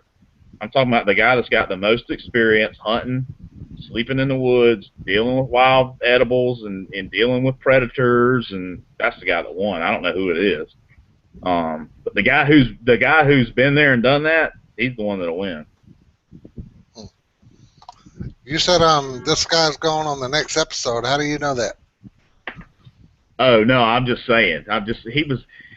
He was howling at the wolves and he was acting big and bad. But if you watch it again, look at his face, look at his eyes. He was scared shitless, and he was doing that to psych himself up. You know what I mean?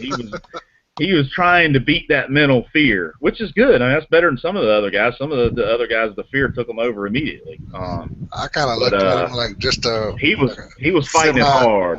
I figured he was a semi-nutcase. One that just, I think he was trying to act like a semi-nutcase. That's my opinion. But we'll see. The proof will be in the pudding. It's only shown that there's only 6 episodes. Right. So it's. I mean, Mr. Backwoodsman thinks Mitch will win. I don't think Mitch won, or I think unless they all went home early. He'd be sporting some new gear, brother. He's made too many videos. That's the same thing I said. he'd be sporting some new gear. You'd see him out there in a jacked up truck. He ain't sporting no new gear, I can tell you that. Mitch got a video he just put out too, y'all. Anybody who likes to watch Mitch, he just did a long premiere party. Did he? Yeah, it's like I wasn't sure where they was at. They was in some kind of big place. His dad's golf club.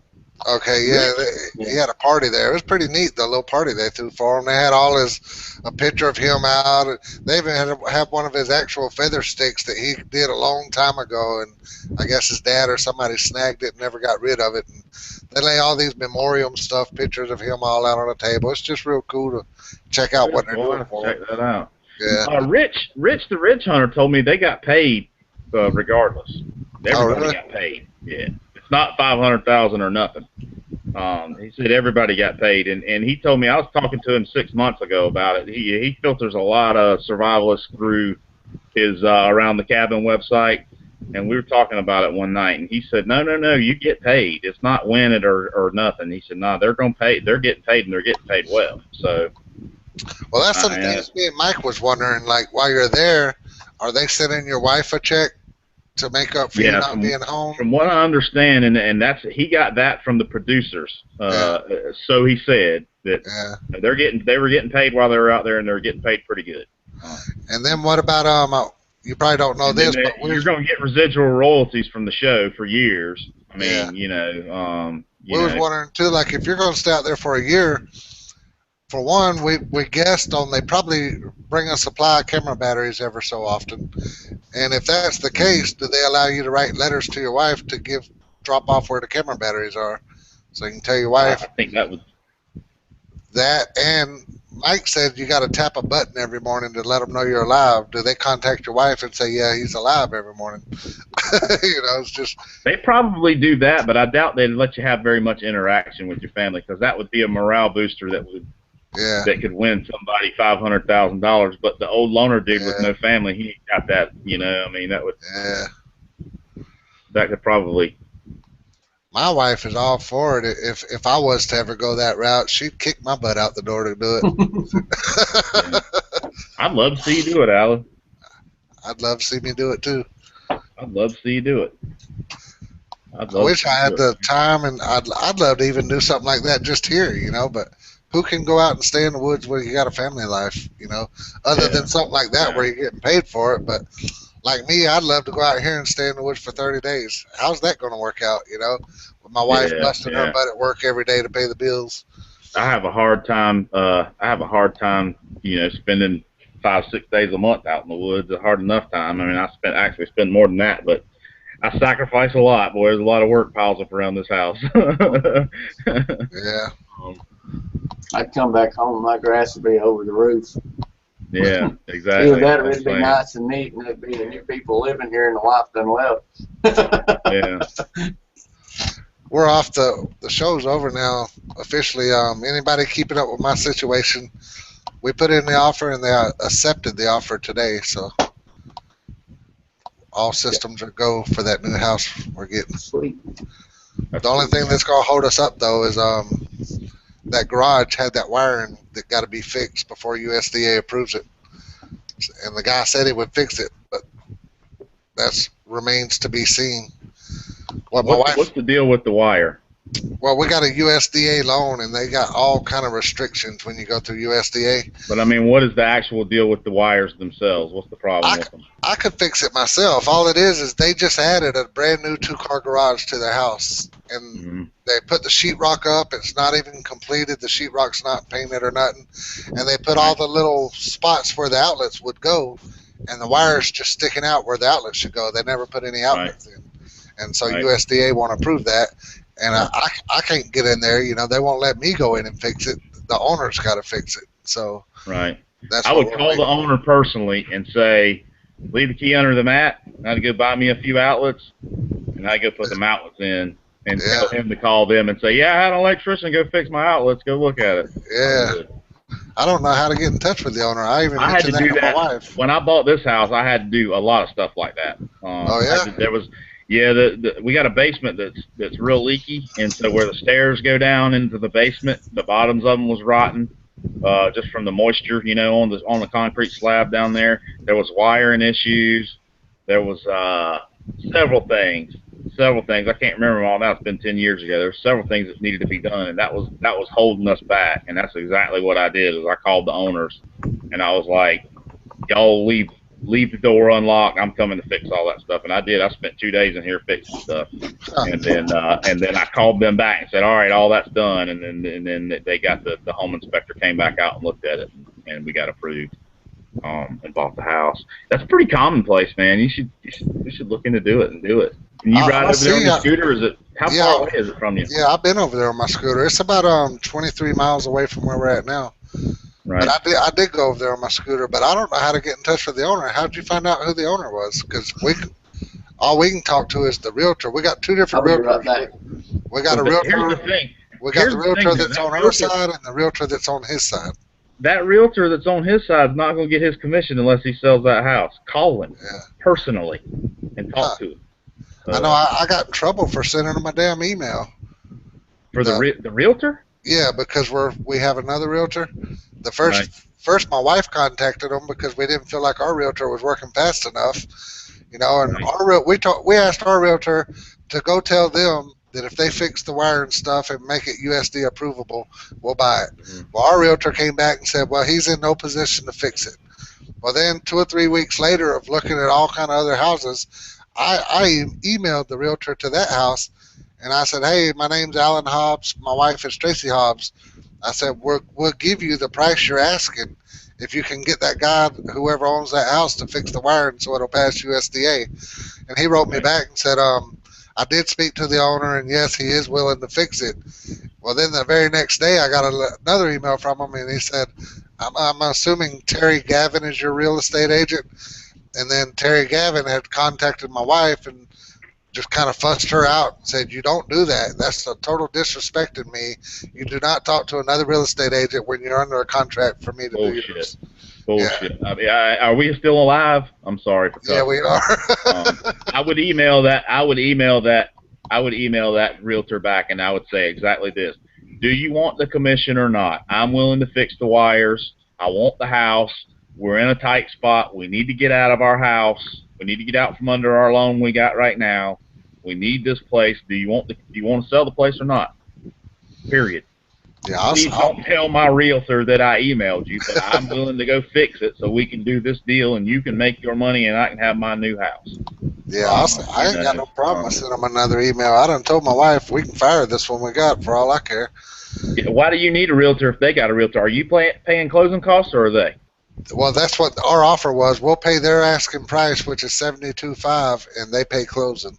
Then why would you even involve another realtor? Because he's going to get a percentage and tack it on. You know what I mean? They probably already cut $6,000 more on the price of the house to make sure your realtor gets paid. You know? Yeah. You know, the realtor we got her way before that house because right. We were trying to find realtors, like houses we were looking at. We would contact the realtor to that house, and nobody would ever get back with us.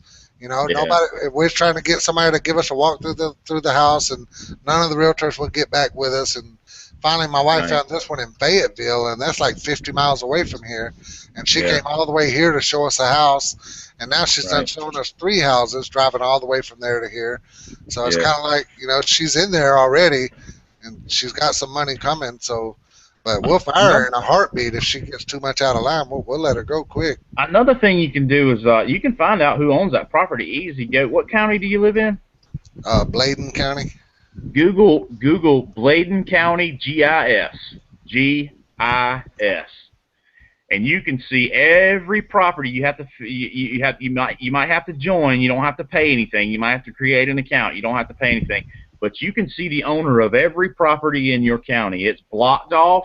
It's just like Google Earth with just the maps version, not the satellite version. But you can zero in on that property, zoom in on that property, and it'll show the boundary lines, how long they are, how much acreage there is, and the owner's name. It's on there, Bladen County GIS. That's how I look for hunting properties, is on GIS. I can't, even if I see a piece of property and I want to lease it and it's been sitting there and I've been driving by it for 2 years and ain't never seen nobody messing with it, I look it up on GIS and I contact them. I track them down and contact them and ask them about it. Hey, how about I pay you $500 on a deer hunt on your place? And most of them say no, but you know, every once in a while I want to say, yeah, you know what? I'll have to ask my wife. That's another. I like that one. One of the reasons so much I like it, other than it having such a big shop on the property, is it's closer to the Black River. You know, so Black River is my favorite river to do everything on. Right. So there's also a bridge down there not too far from the house that people jump off of and go swimming. I look forward to that too. Awesome.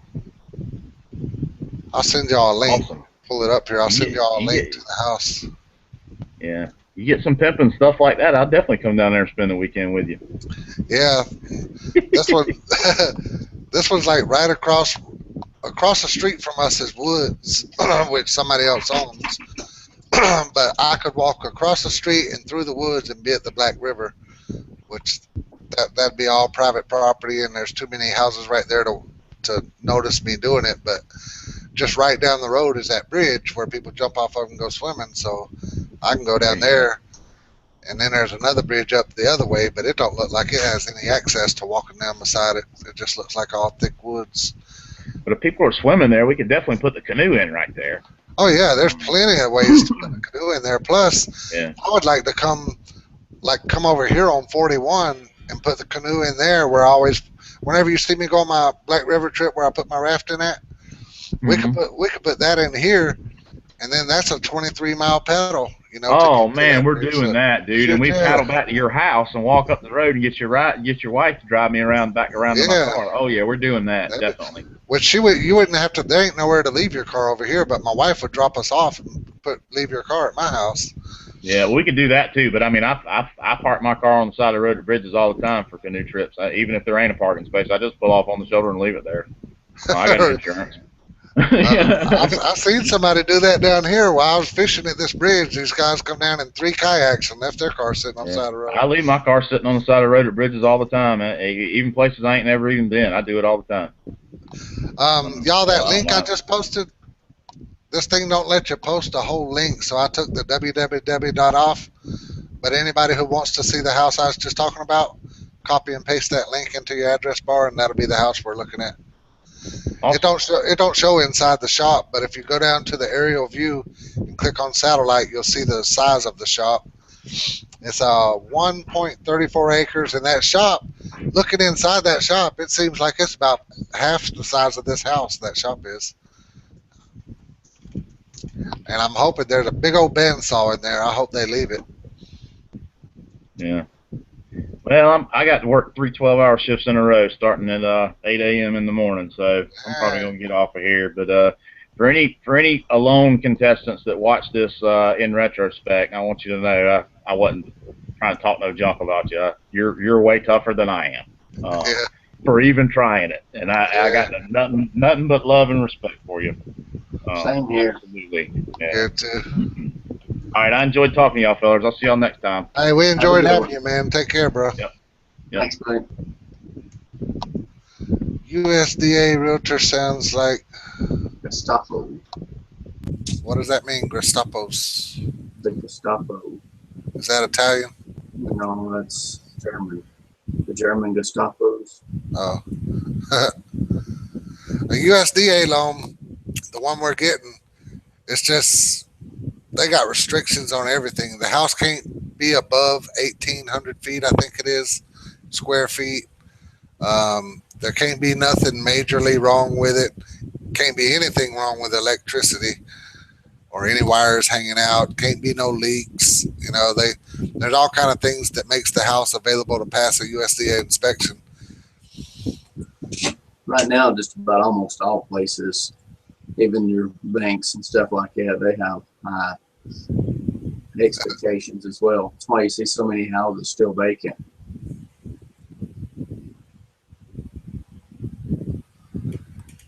I missed all these comments y'all put while I was talking, so if I missed you asking or saying something, forgive me. I'm trying to look at them now before we go off. Who's texting you this late at night? Not me. Not you. That ain't me. That ain't me. It's got to be you. That ain't me. I got my phone sitting right here in front of me looking at it. Actually, it wasn't. It was Sportsman's Guide, 380 semi-automatic handgun. My email.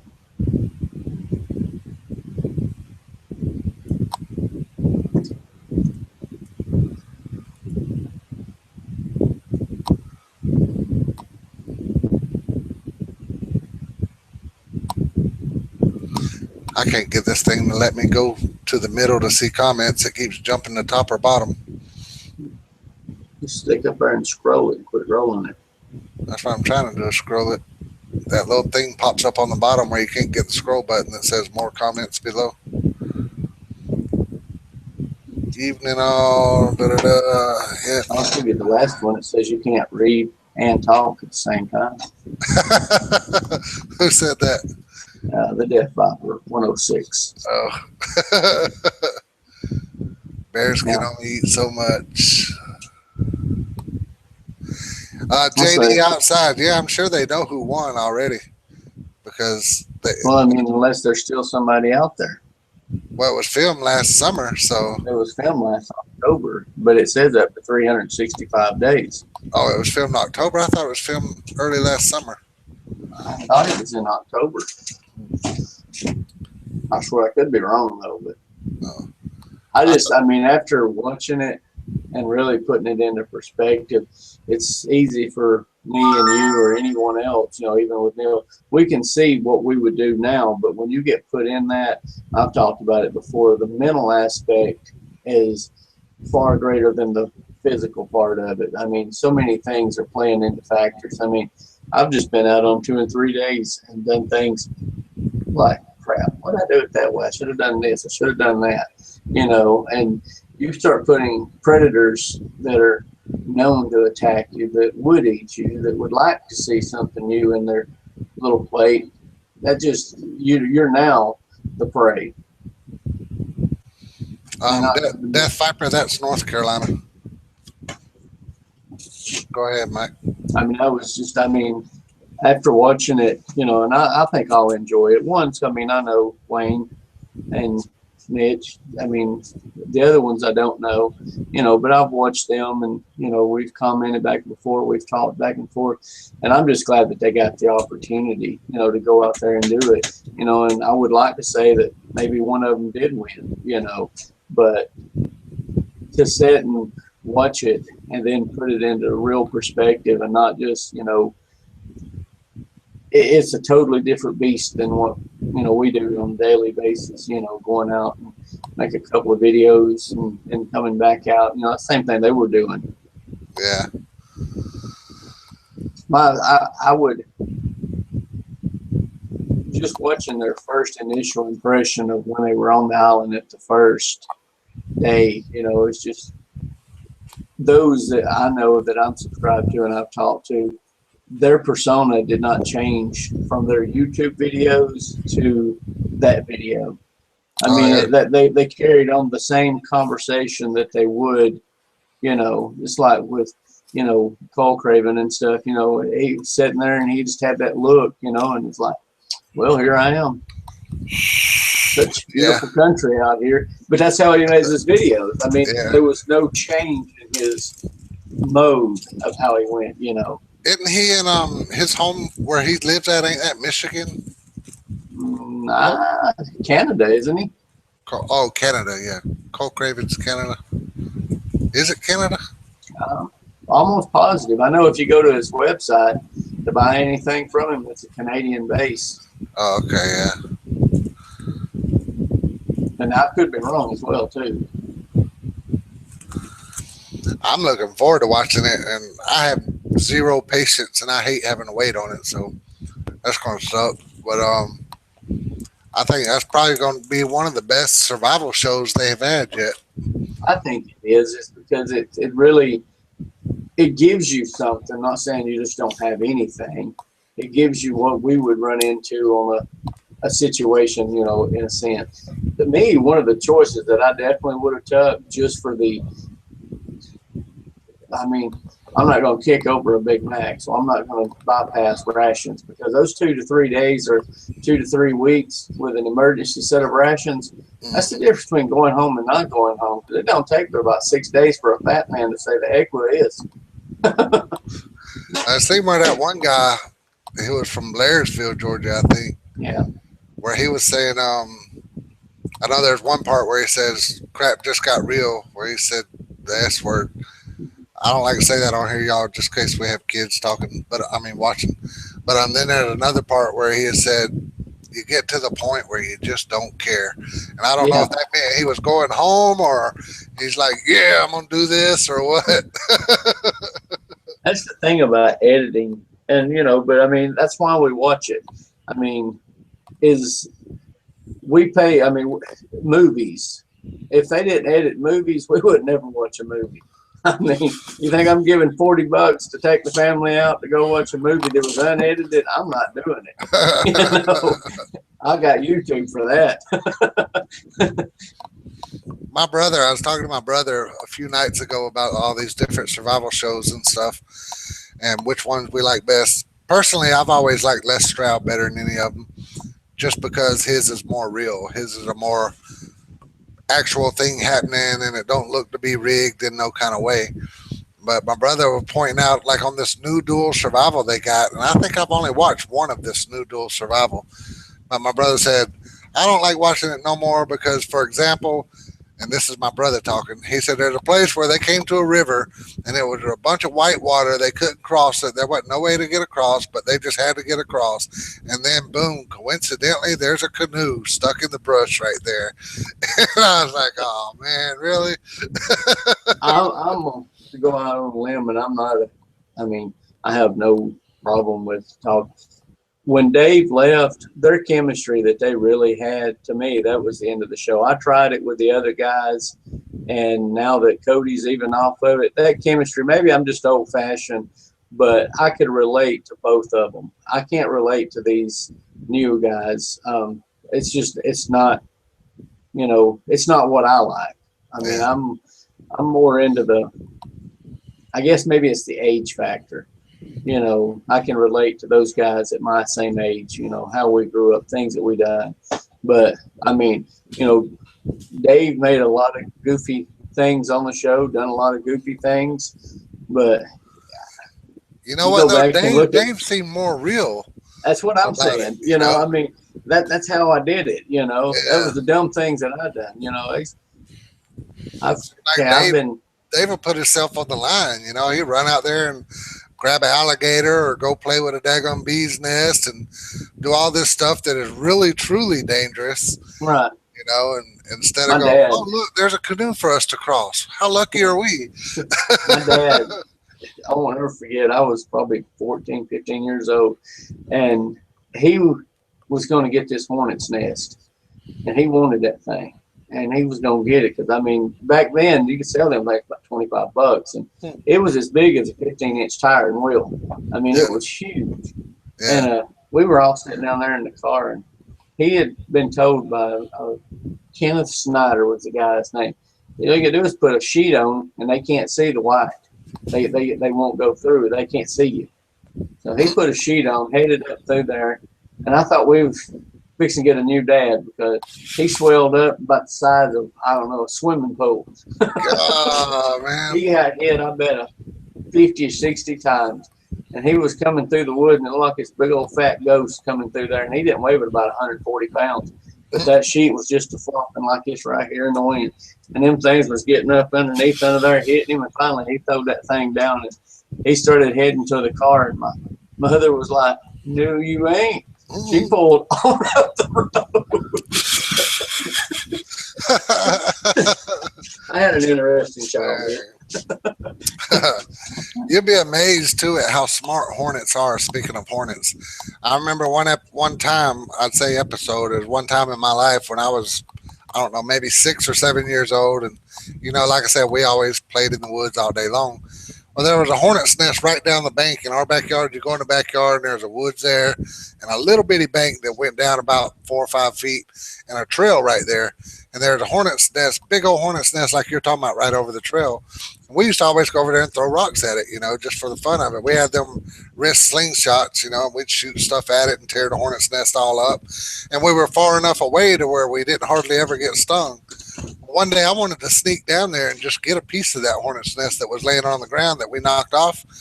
And I was down like a video game or something. I was all squatted down and moving an inch at a time. Yeah, and I kept looking up at that hornet's nest, and I got right to where I didn't even see no hornets, and I got right to where I was going to pick up that little piece. And one hornet come out and looked at me, and they all came out in a straight single file line and hit me on the same spot on my hand. I mean, it was like one long string of hornets. Bow, bow, bow, bow, bow, bow. Boy, them things are smart, man. They're smart. And then you got that queen hornet that looks like a big freaking giant yellow jacket. Them son of guns will swell you up bad. We got some of them here. They call them Japanese hornets. Uh-huh. You get hit by one of them, and they'll tear you up. I mean, they'll hit you like a baseball, hit you in the arm. But have you ever took a wasp nest and charred it? No.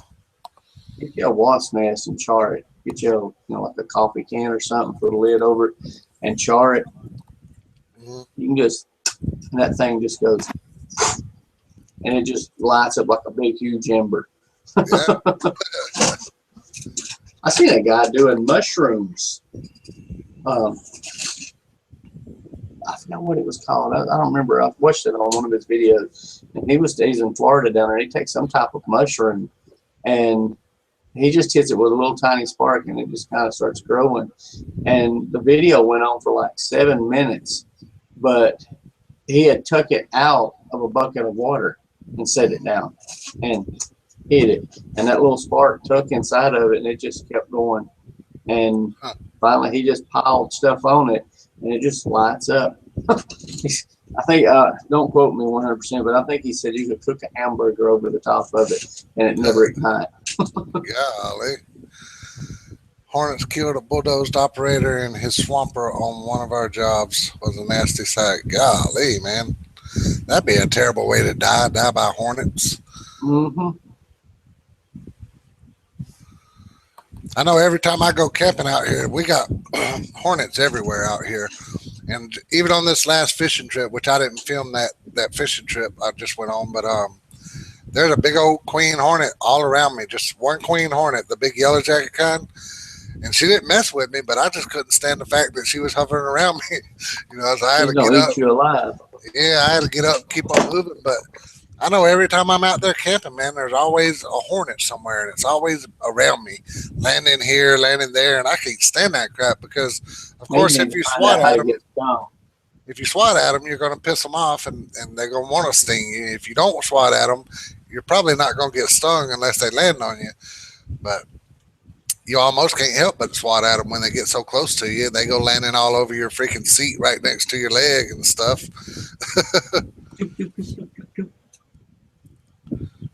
Kill both was a bad way. Under a stomp they were. Golly, man. I can't imagine. That's like, seems like that'd be a very painful way to die. I used to work with this guy named, well, his name don't matter. I worked with him in Warsaw. He was a volunteer fireman, and we worked on landscaping together. And we was talking about what's our choice of a way to die.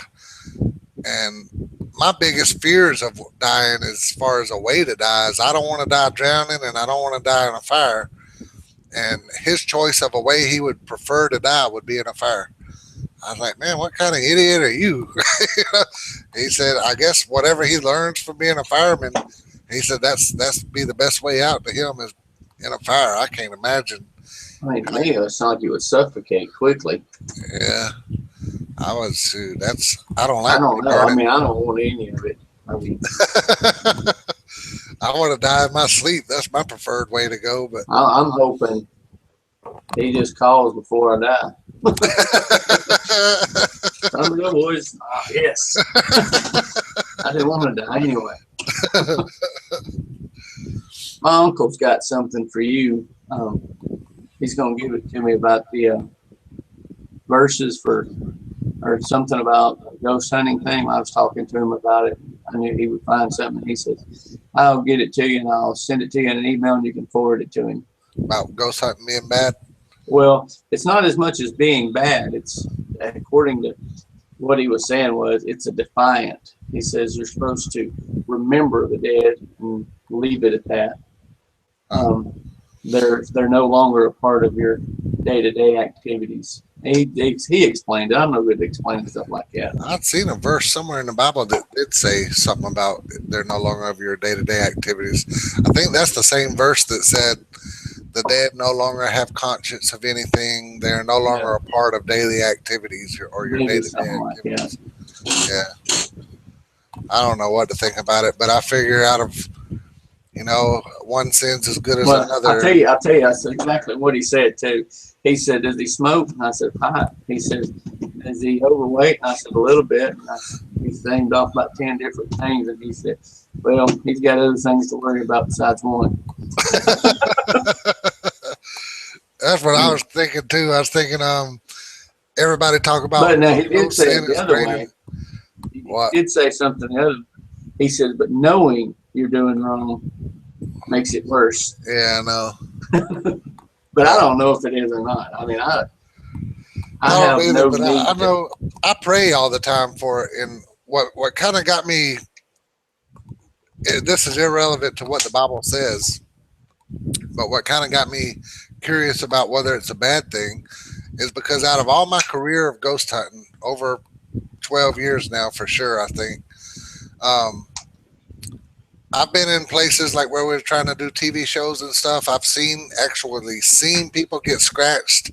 I've seen other crews get scratched or shoved or whatever by ghosts, whether it be demon ghost or whatever you want to call it. And my crew's never been touched. And I wonder, is that because before every single investigation, we always pray for the Lord's protection?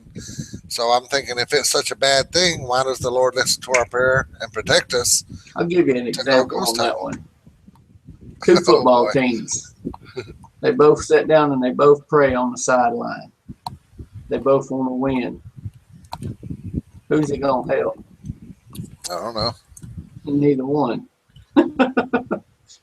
It's on you now. Yeah, but another thing too is I always pray for the Lord to give me some kind of conscience about it, and I don't never feel like I'm doing a real bad thing when I'm doing that. But then again, I don't feel Can I like I'm say doing it? a Can real I bad just say thing it? when I no.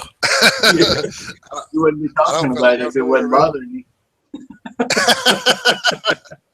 I don't feel like I'm doing a real bad thing when I smoke my pipe either, though. So it's just.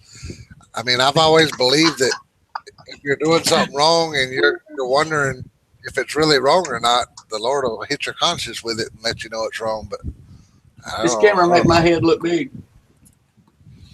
I don't think it's the camera. Oh, my conscience is bothering me about it.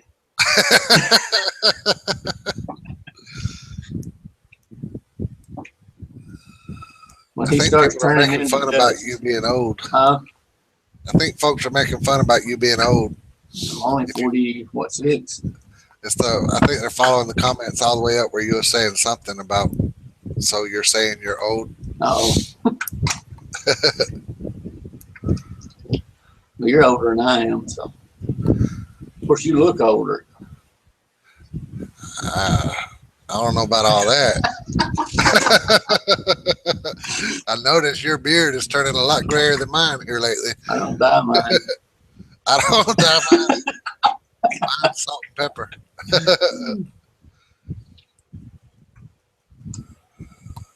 That's true. Huh. That's interesting.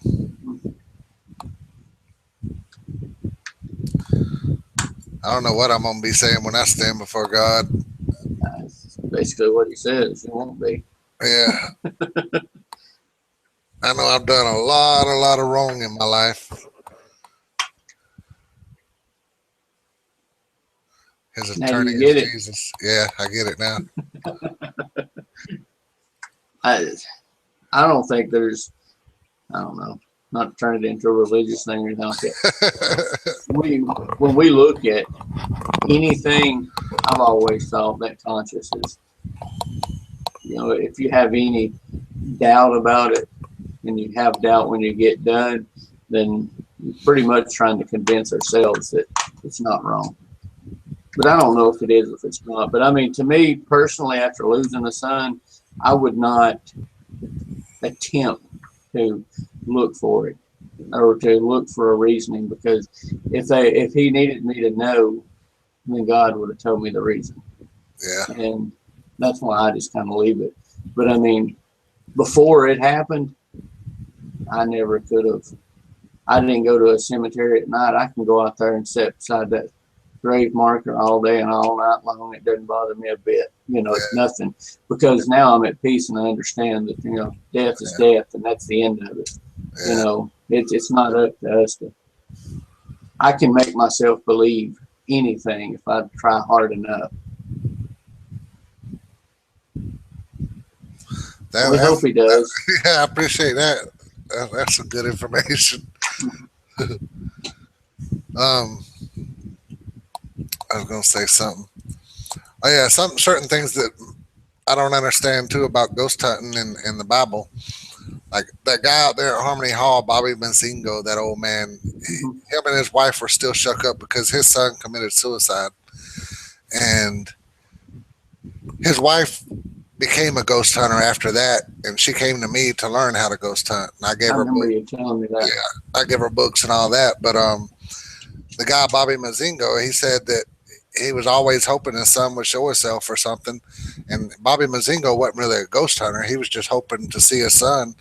And he said he went in a bar one time, and this bar he went in is a bar that his son used to always go in, and his son would be down at the end of the bar. And they said he just looked up, and his dead son was standing at the end of the bar and smiled at him. And they said the smile made him feel like he was saying, "It's okay, I'm fine, and I'm happy," and then he disappeared.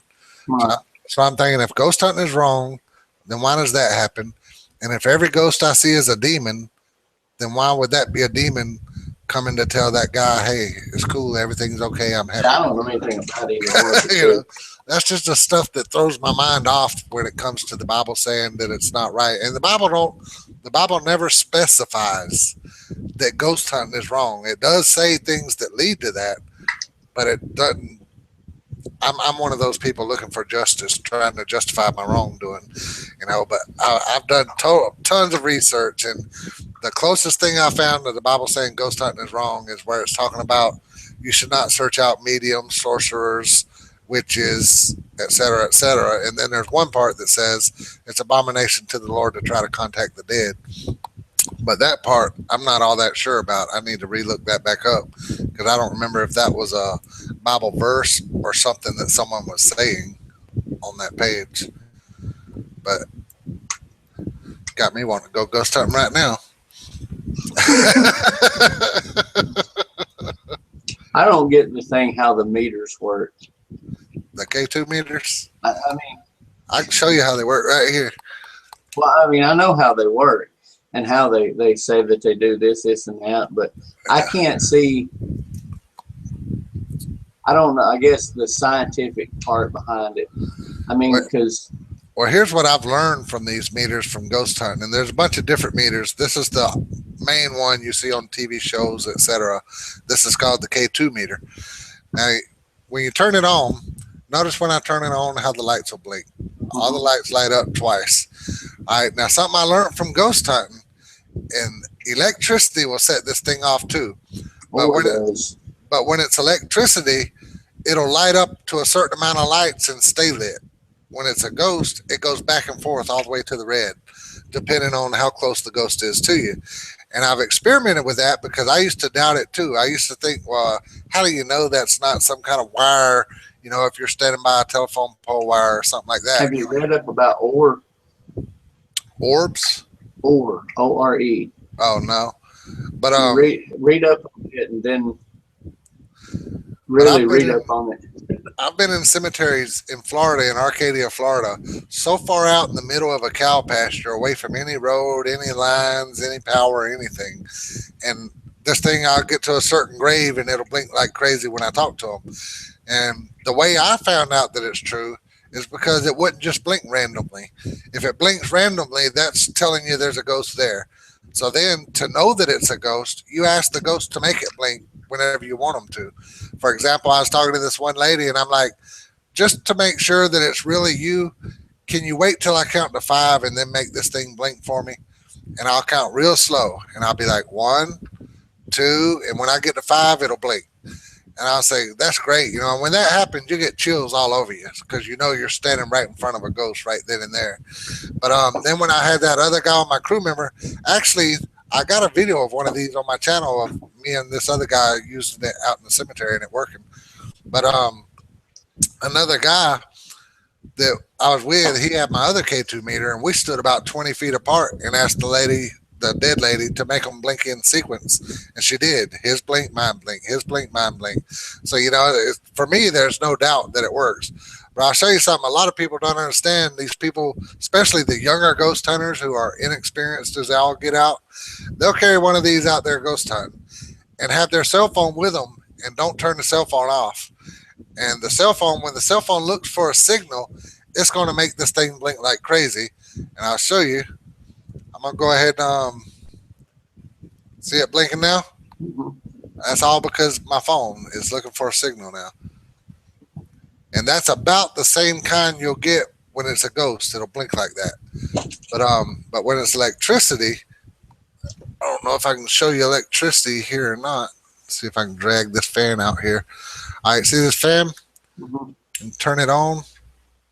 See how the lights don't blink; they just stay on. Now turn it off. Turn your phone off and stick it up there. To the phone. Yeah, turn it off. Power it all the way off. It'll blink too while it's shutting off because it's going through all the signal stuff. Now when it shuts all the way off, it'll stop blinking. I've did so many experiments with this thing. It's unreal. It would be the nickel cadmium inside of the battery that would make it do anything. No, Just the battery. It don't do that when it's off. Now see, it's all the way off now. Turn it around to the back. Now it just lit all the way up. And it's blinking back and forth. Yeah. But you see, you got to hold the phone right on it for that, though. Mm-hmm. The reason I was asking, because I'm not disputing it, because I don't know if it would be or not. After talking with you about it, and I thought, I'm just curious.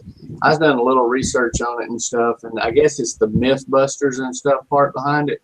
Yeah. The iron ore that's in our Earth in itself causes a gravitational pull. And that's what those things supposedly in 1927, 28, that's how they would detect iron ore. Was one of them. Right. And the nickel that is in a battery is what is close to ore in itself, like in Guatemala when they would pull these things up, and it would cause a electrical current, or the gravitational pull and electrical current would beam in, and as that signal where the Earth is pounding through its signals, or through the gravitation from the moon and stuff like that, causes those things to go in and out. Yeah. But I don't know if that's how it works or not. Well, I would understand that happening. That would be something to look out for too. And that was something about my ghost crew when I had my own group in Florida. We weren't like other ghost groups where everything that happens we say is a ghost. Right. We spent more time trying to prove that it wasn't a ghost. Yeah, than that it was a ghost. And so that's the only reason I have so much belief in these is because, like I said, it'll answer questions when you ask it to. Right. Or you ask the ghost to. To this day, I can remember being in my bedroom and sitting there in the bed, woke up about 2:25 in the morning, 2:30, somewhere in there. And I looked over, and my grandfather got murdered whenever I was 3. So I don't really have any vision of him other than pictures. But I can swear I could see him sitting over there just watching over me, just smiling. Yeah. And it was the most ungodliest feeling. I mean, it was like scary. Ungodly. Yeah. I mean, it was just terrifying. Yeah. But yet I didn't want it to go away. Yeah. And that was just, watching, or seeing it. And then we've talked about, with Alex and stuff, that 626, which is his birthday, June 26th. Yeah. Every day, 8, 9, 10 times a day, I see those same numbers over and over. But I think it's because I have suppressed most of those feelings, not feelings, but those pushed them away to where my subconscious pulls them up for me each day. It just makes me more aware of noticing those numbers, noticing that.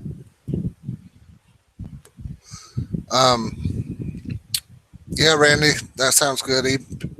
PM me the details.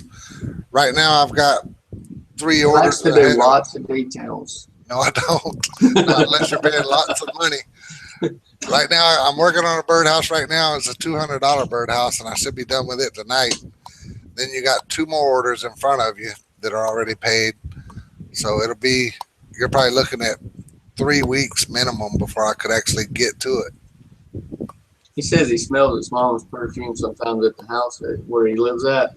On a totally different subject, but the same, I guess, in that same sense.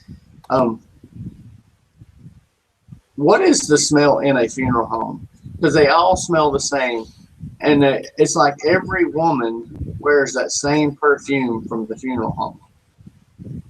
Older women. What is it? White Diamonds is what somebody told me. I meant Death Viper. I'm sorry. Rocky. Yeah, I don't know why I called him Randy for. Randy was the Wapsie River, the one I sent the Fatwood.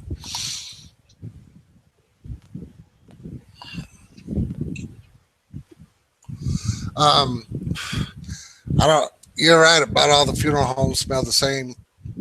About that smelling your mom, we've done a lot of cases when we was officially a ghost hunting group and we actually got called out to houses and stuff, and even in cemeteries. That's one of the way that the ghost, or what we believe the ghost would try to communicate, was by giving us a smell, and especially if it's family member, it would give the family member a familiar smell. Like say somebody's granddaddy died, and the granddaddy always smoked a cigar.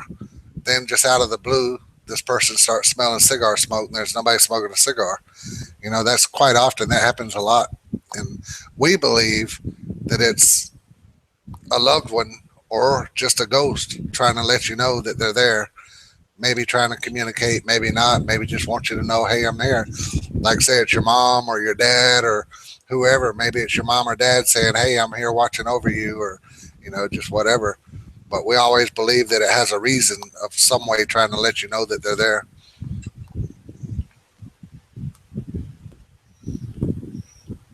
They can travel. From our experience, they can travel. I know people whose claims, and I don't know that for a fact, but people who claim that ghosts have ridden with them in cars before to a different location. Well, I do know for a fact they can travel. Well, I say fact, it's not really a fact, but from my experiences.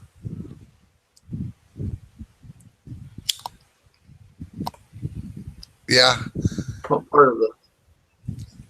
He says he's Native American. Which ones? I mean, what tribes or what group?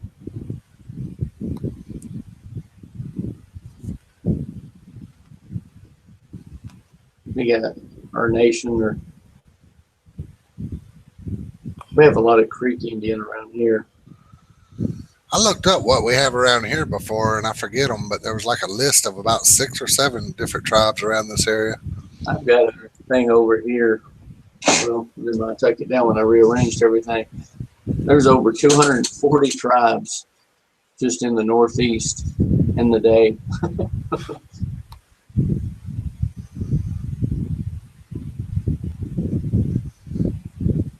Cherokee. Same as my grandparents.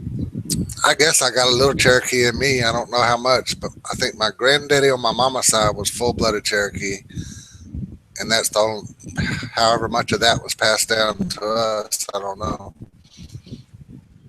He's quite a bit on our side, but I think I took more of the Irish. I have the desires and everything of the primitive side, but then again, I have the workforce of the Irish, I guess. My grandmother and grandfather, my grandfather was half, my grandmother's full. My great grandparents on my grandmother's side are both full. My grandfather's side on my mother's was his dad was Cherokee Indian, but his mother was, but his dad wasn't. But then on my dad's side, there's like 0. They're all from England and Ireland and everywhere else. They all came over here and jumped on the paddy wagon. I don't know what the rest of my family was. I think the granddaddy on my mama's side was the only Indian we have in us. My Uncle Johnny, one I talk about all the time, and he's one of the older ones that still, he's the one that hunts with Bo. He don't anymore. His meat now comes in a package, he says. But anything you want to know or learn, he kept up with it, even through the years.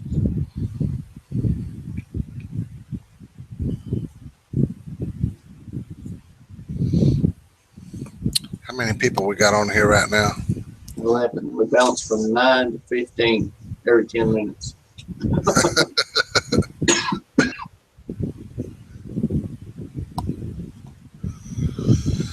What else we going to talk about?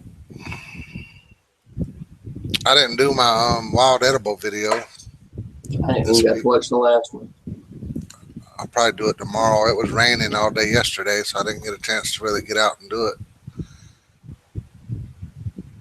I know my garden is about to kill me. From rain or what? Just harvest. I got 42 quart bags of squash and zucchini that I put up. I've got, those t-shirt bags. I got 9 of those bags to make pickles with that I've got to do. Hey, corn will be ready this week. It's already browning. And then after it comes up, I got okra that's right there. I got about 40 beet plants. My green beans are coming in like crazy. Your green tomatoes, beans? Yeah. My tomatoes now, they're already turning red. And my lettuce started sprouting out new seeds. You better hop on off then, Death Viper.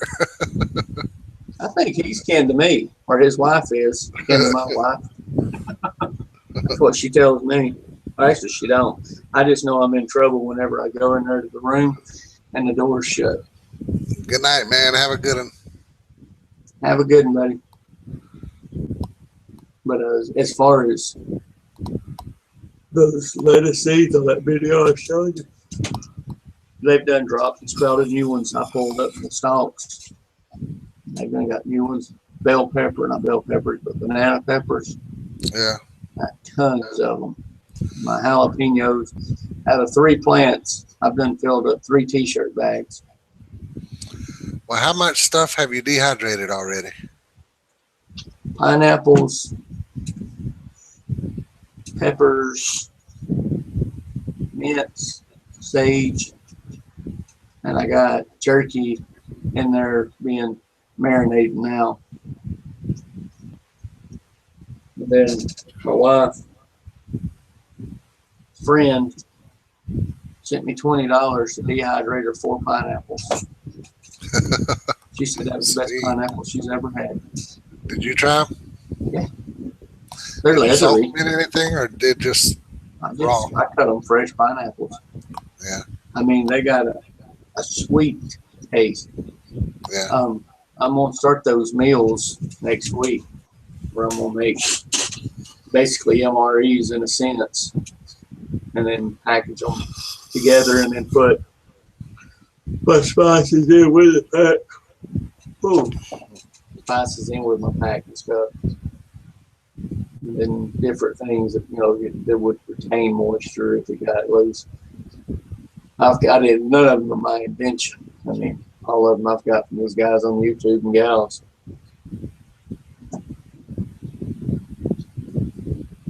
Good night, Elmar's heading out. Have a good one, buddy. I was hoping we'd get to move soon enough so I could freaking get a small garden of some sort going, but I don't know, that land over there. But see, right here, we got beautiful, perfect soil right here to grow gardens in. For one, we're surrounded by crop fields, so everything they put on them fields out there, I guess, rolls through the soil into our yards. But the field over here on the side of my house, which is our field, that used to be horses before we moved here, so that's all fertilized with horse manure, and that's where we always grow the horse manure. That's where we always grow the garden at, is on that side. But this house where we're going to, I go out there, and that reminds me of Florida dirt. It's like all sand, and there's little cactus plants growing in it, little weeds everywhere. And I'm like, golly, that's going to be a lot of work to make that soil good. Which even in Florida now, grant you, when we lived in Florida, everything was sand. Our yard was sand, front yard, backyard was sand. Peppers will probably do good. But we still grew a garden in it, So, I mean, you can grow in sand, but I prefer to have the black soil to sand. I know. But I know I've grown some really good turnip greens in sand. I'll be putting those in probably about October. Yeah. But as far as whenever my squash, I'm going to give it another week, and that row is going to come up.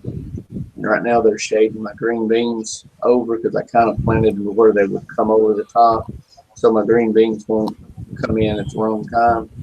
I'll pull them up, and when I take those up, I'll actually go back down through that row there and put in some more beets where the squash was at. Then the corn, I'll jerk them up, pile them up in the compost pile over there, and throw some grass clippings and anything else that I got on it. And those 3 rows of corn that I put in, I'm probably going to turn them around to pole beans and put rattlesnake beans.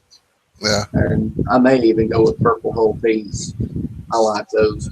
And then put them down through there. That way it's a 10 by 40 in purple whole peas, which will be enough to last us. Yeah. Did you get any squash worms eating your squash? You know how I eliminate them suckers? By putting stuff in the ground before the garden? I never planted where they've grown before. Yeah. That's the biggest thing is if they ever got in your worms, they go right down into the soil and then they come right back next year. Yeah. And my neighbor, I had them hit me last year, and she was over there and she asked me could she use that lot back there to plant one. And I ended up working through mostly myself. Yeah. But hers grew up over there, and I told her, I said, you need to go to the other end and plant. I said, don't plant them up here. She said, oh, no, it'll be okay. I'll put stuff on. She was out there the other day. She said, every one of them. Go. Now, every one of them. I don't believe this. And it's like, she asks me all the time, why do you plant so early? And I was like, why do you wait so late? How early do you start planting? The end of February, 1st of March. I have a dumb theory. Our weather changed. Our globe, our Earth has tilted like 6 degrees or something in the last 20 years. So we're no longer the global warming that goes on, all this and that. Other than okra, there's no reason to wait here where I'm at. Now, other places it may be different, but there's no reason to wait until, like most people do here, they wait till Good Friday to do it. Maybe that's biblical, the reason they do that. I don't know. But you got $8 in seeds if you've got a small garden. So what? It don't come in. So what? Put another $8 in 20 minutes and do it again. If it does, I get 3 crops where they only going to get 1 because they wasted 2 good months, which is a third, which is over half of most of your growing crops, because most of them are between 60 and 120 days, depending on what you're planting. Yeah. Why waste those 60 days? I don't guess the frost kills what comes up on yours? Most of the time, it's not going to. They're cold crops, ready anyway. They won't pop out of the ground until they're gone. And if they're small enough, what have I wasted, 3 days? I've never had any of them get ruined. This year was the worst year for anything, and that was because of the rainstorm that came in and knocked my corn down. But every bit of it stood right back up. Hopefully this time next year we'll be having a big, giant freaking garden. My cucumbers, I'm done with them. I've got enough cucumbers to last for 5,000 years. I got about 60 jars in the cabinet in there. I'm going to sell them this year. Why don't you send me a jar so I can try them out and see what they taste like? I can't, my luck is they'd bust on the way out there. You think it would? I don't know, they're glass. I'd have to put super fragile on it. Wrap it up in bubble paper. I could. I may do that, but it might just send you $5 so you should go buy one. I'd like to try the ones you made just to see if they're as good as the ones in the store. They're better than the ones in the store. Because if they are, then I'll make that same recipe. I can get $5 a quart out of them all day long. And you can get a quart for what, $1.99? I don't know. Anywhere else, plastics or whatever, $2.49. We always buy that big old giant freaking pickle jar. Mm-hmm.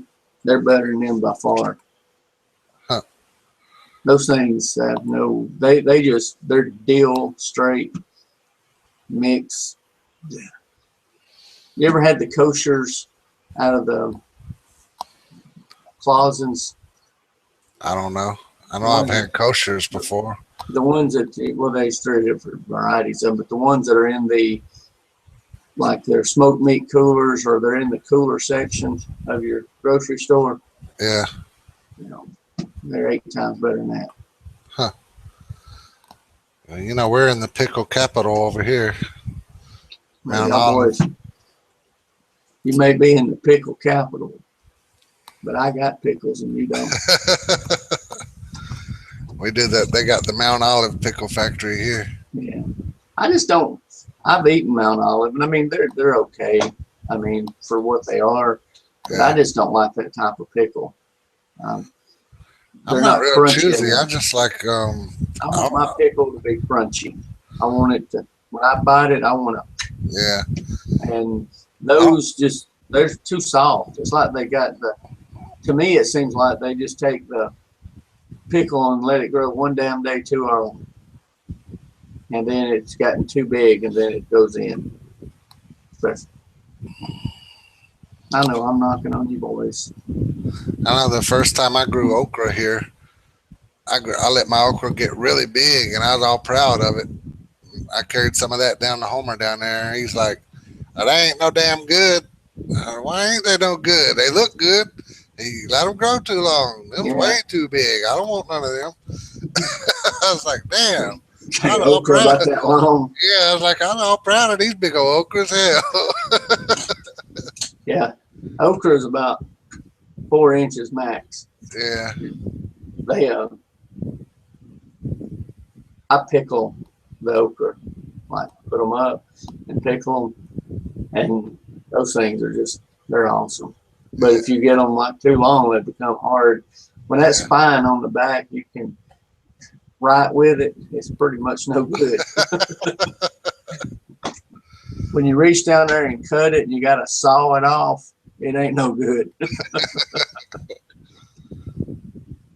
Yeah, I trim mine to get my stalk a little bit taller. I trim my first bottom sets of leaves off of it so I can get it, you know, up here to when I get ready to cut it, I can walk down through there.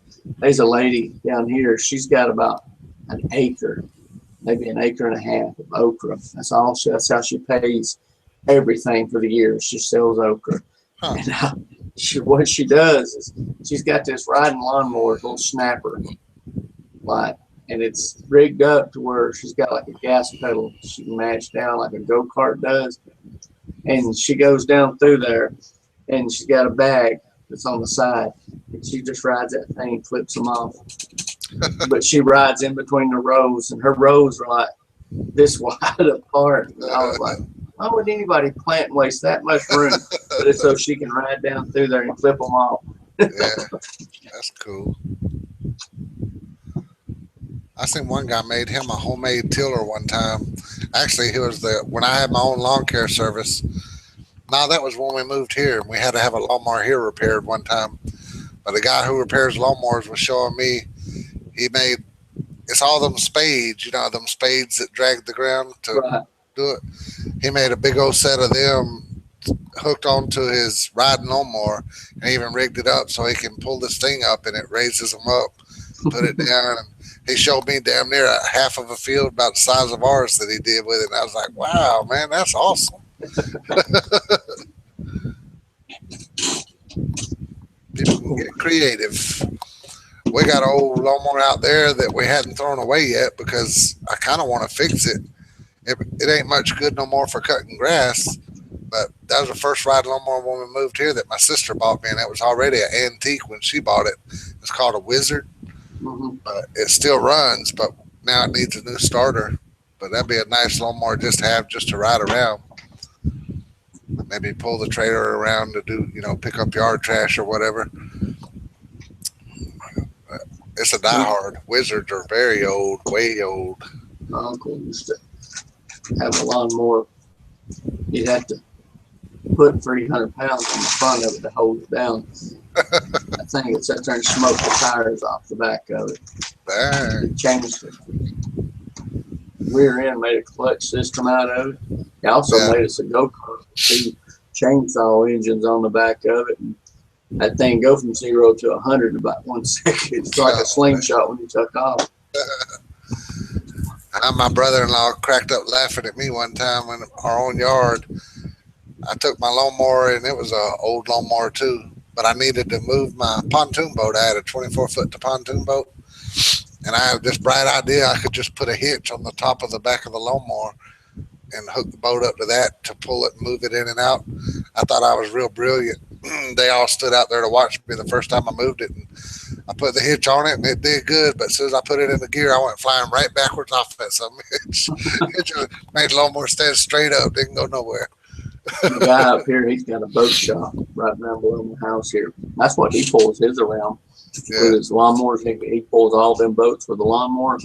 Yeah. But on the front of it, he's got those weights, that kind of attach on it.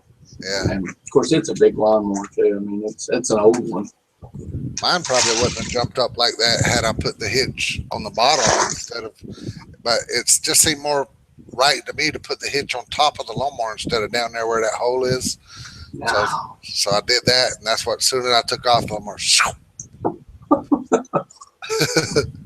I watched my friend, my drunk friend, thought he was brilliant. And he was gonna go put. He had a bass boat. And he hooked this up to the lawnmower. Gonna go put the boat in the lake with lawnmower. And he did good all the way to the lake. Pulled it that's about 2 blocks. He pulled it down to the lake, got on the boat ramp, backing the boat in, and the lawnmower wouldn't stop. Boat pulled the lawnmower right dead in the water with him. We had a bright idea. I had a F100 6-cylinder Ford, about an 84, 85 model. I needed they called them case uniloaders, little bobcat-like things, but they were called case. Yeah. I found a place that was going to rent me one because I needed to move my yard around. I need to rearrange it, make it look good. I got up there and I said, yeah, I'm going to rent this thing for the weekend. They told me if I got it Friday, I had to bring it back Sunday. Yeah. Not Sunday, but Monday morning before 7 o'clock or at 7 o'clock. I said, well, that's fine. He said, you going to pull it with that? And I said, oh, yeah. He said, all right. So here's this big old heavy thing. Trailer weighs more than my truck, not counting the case uniloader that's on the back of it. I'm pulling out, and you can hear the clutch. It pulls it out, and it takes off. It's going.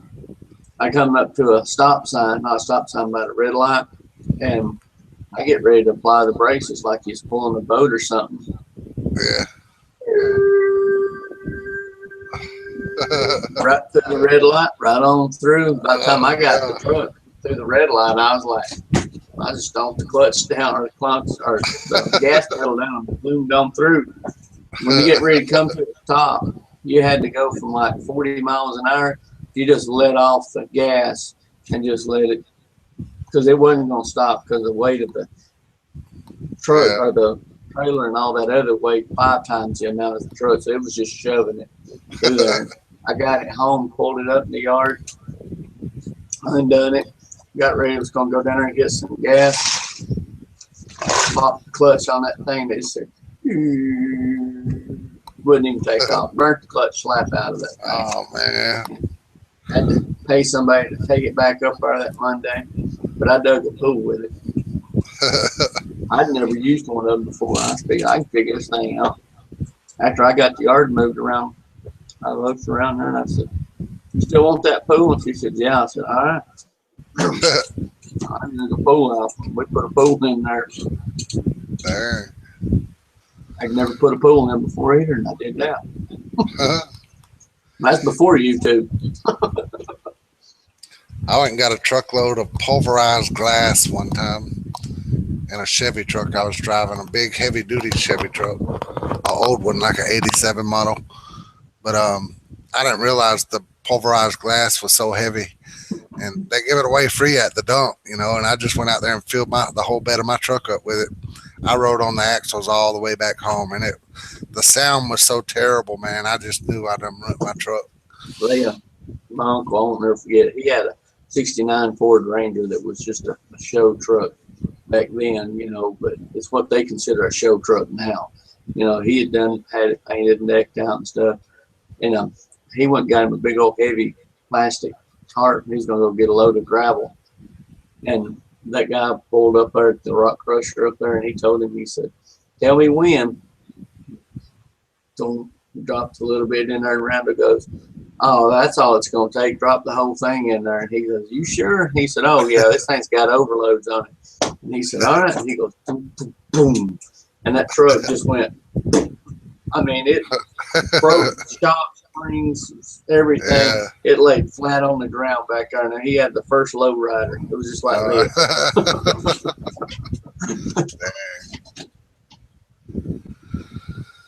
Oh well, man, I And the need fun to part go. was you had to do this. I can't see you. You're froze up right now. You had to shovel all of it back off Oh, because they don't. That scoop won't go back in the truck and take it out. yeah. Nah, I had to do that stuff landscaping when they do mulch and all. Well, I too am gonna have to go because it's 12:30, and I plan on doing something these next couple of days. Yeah. Appreciate everybody that hung out with us this late. Next week, if we stay late, it's going to be on a separate show, after hour show again. We're supposed to do that this time, but Mike was too lazy to create the second part of the show. I wasn't gonna do a second part, and then all of a sudden it drug out. So, But I I'll was gonna see all be out. y'all. I'll see all y'all next week. If things go right, we will have Kelly Nightlinger on as a guest star. That's not a promise. She might have to work, so we'll just have to wait and see how that goes. But she said she'll be here if she can. Um, Everybody have fun, man. Go out there and play with the mosquitoes. There you go. Everybody have a good one. We'll catch you next week on Alan's channel. Yeah, y'all take care. I'm out. Me too.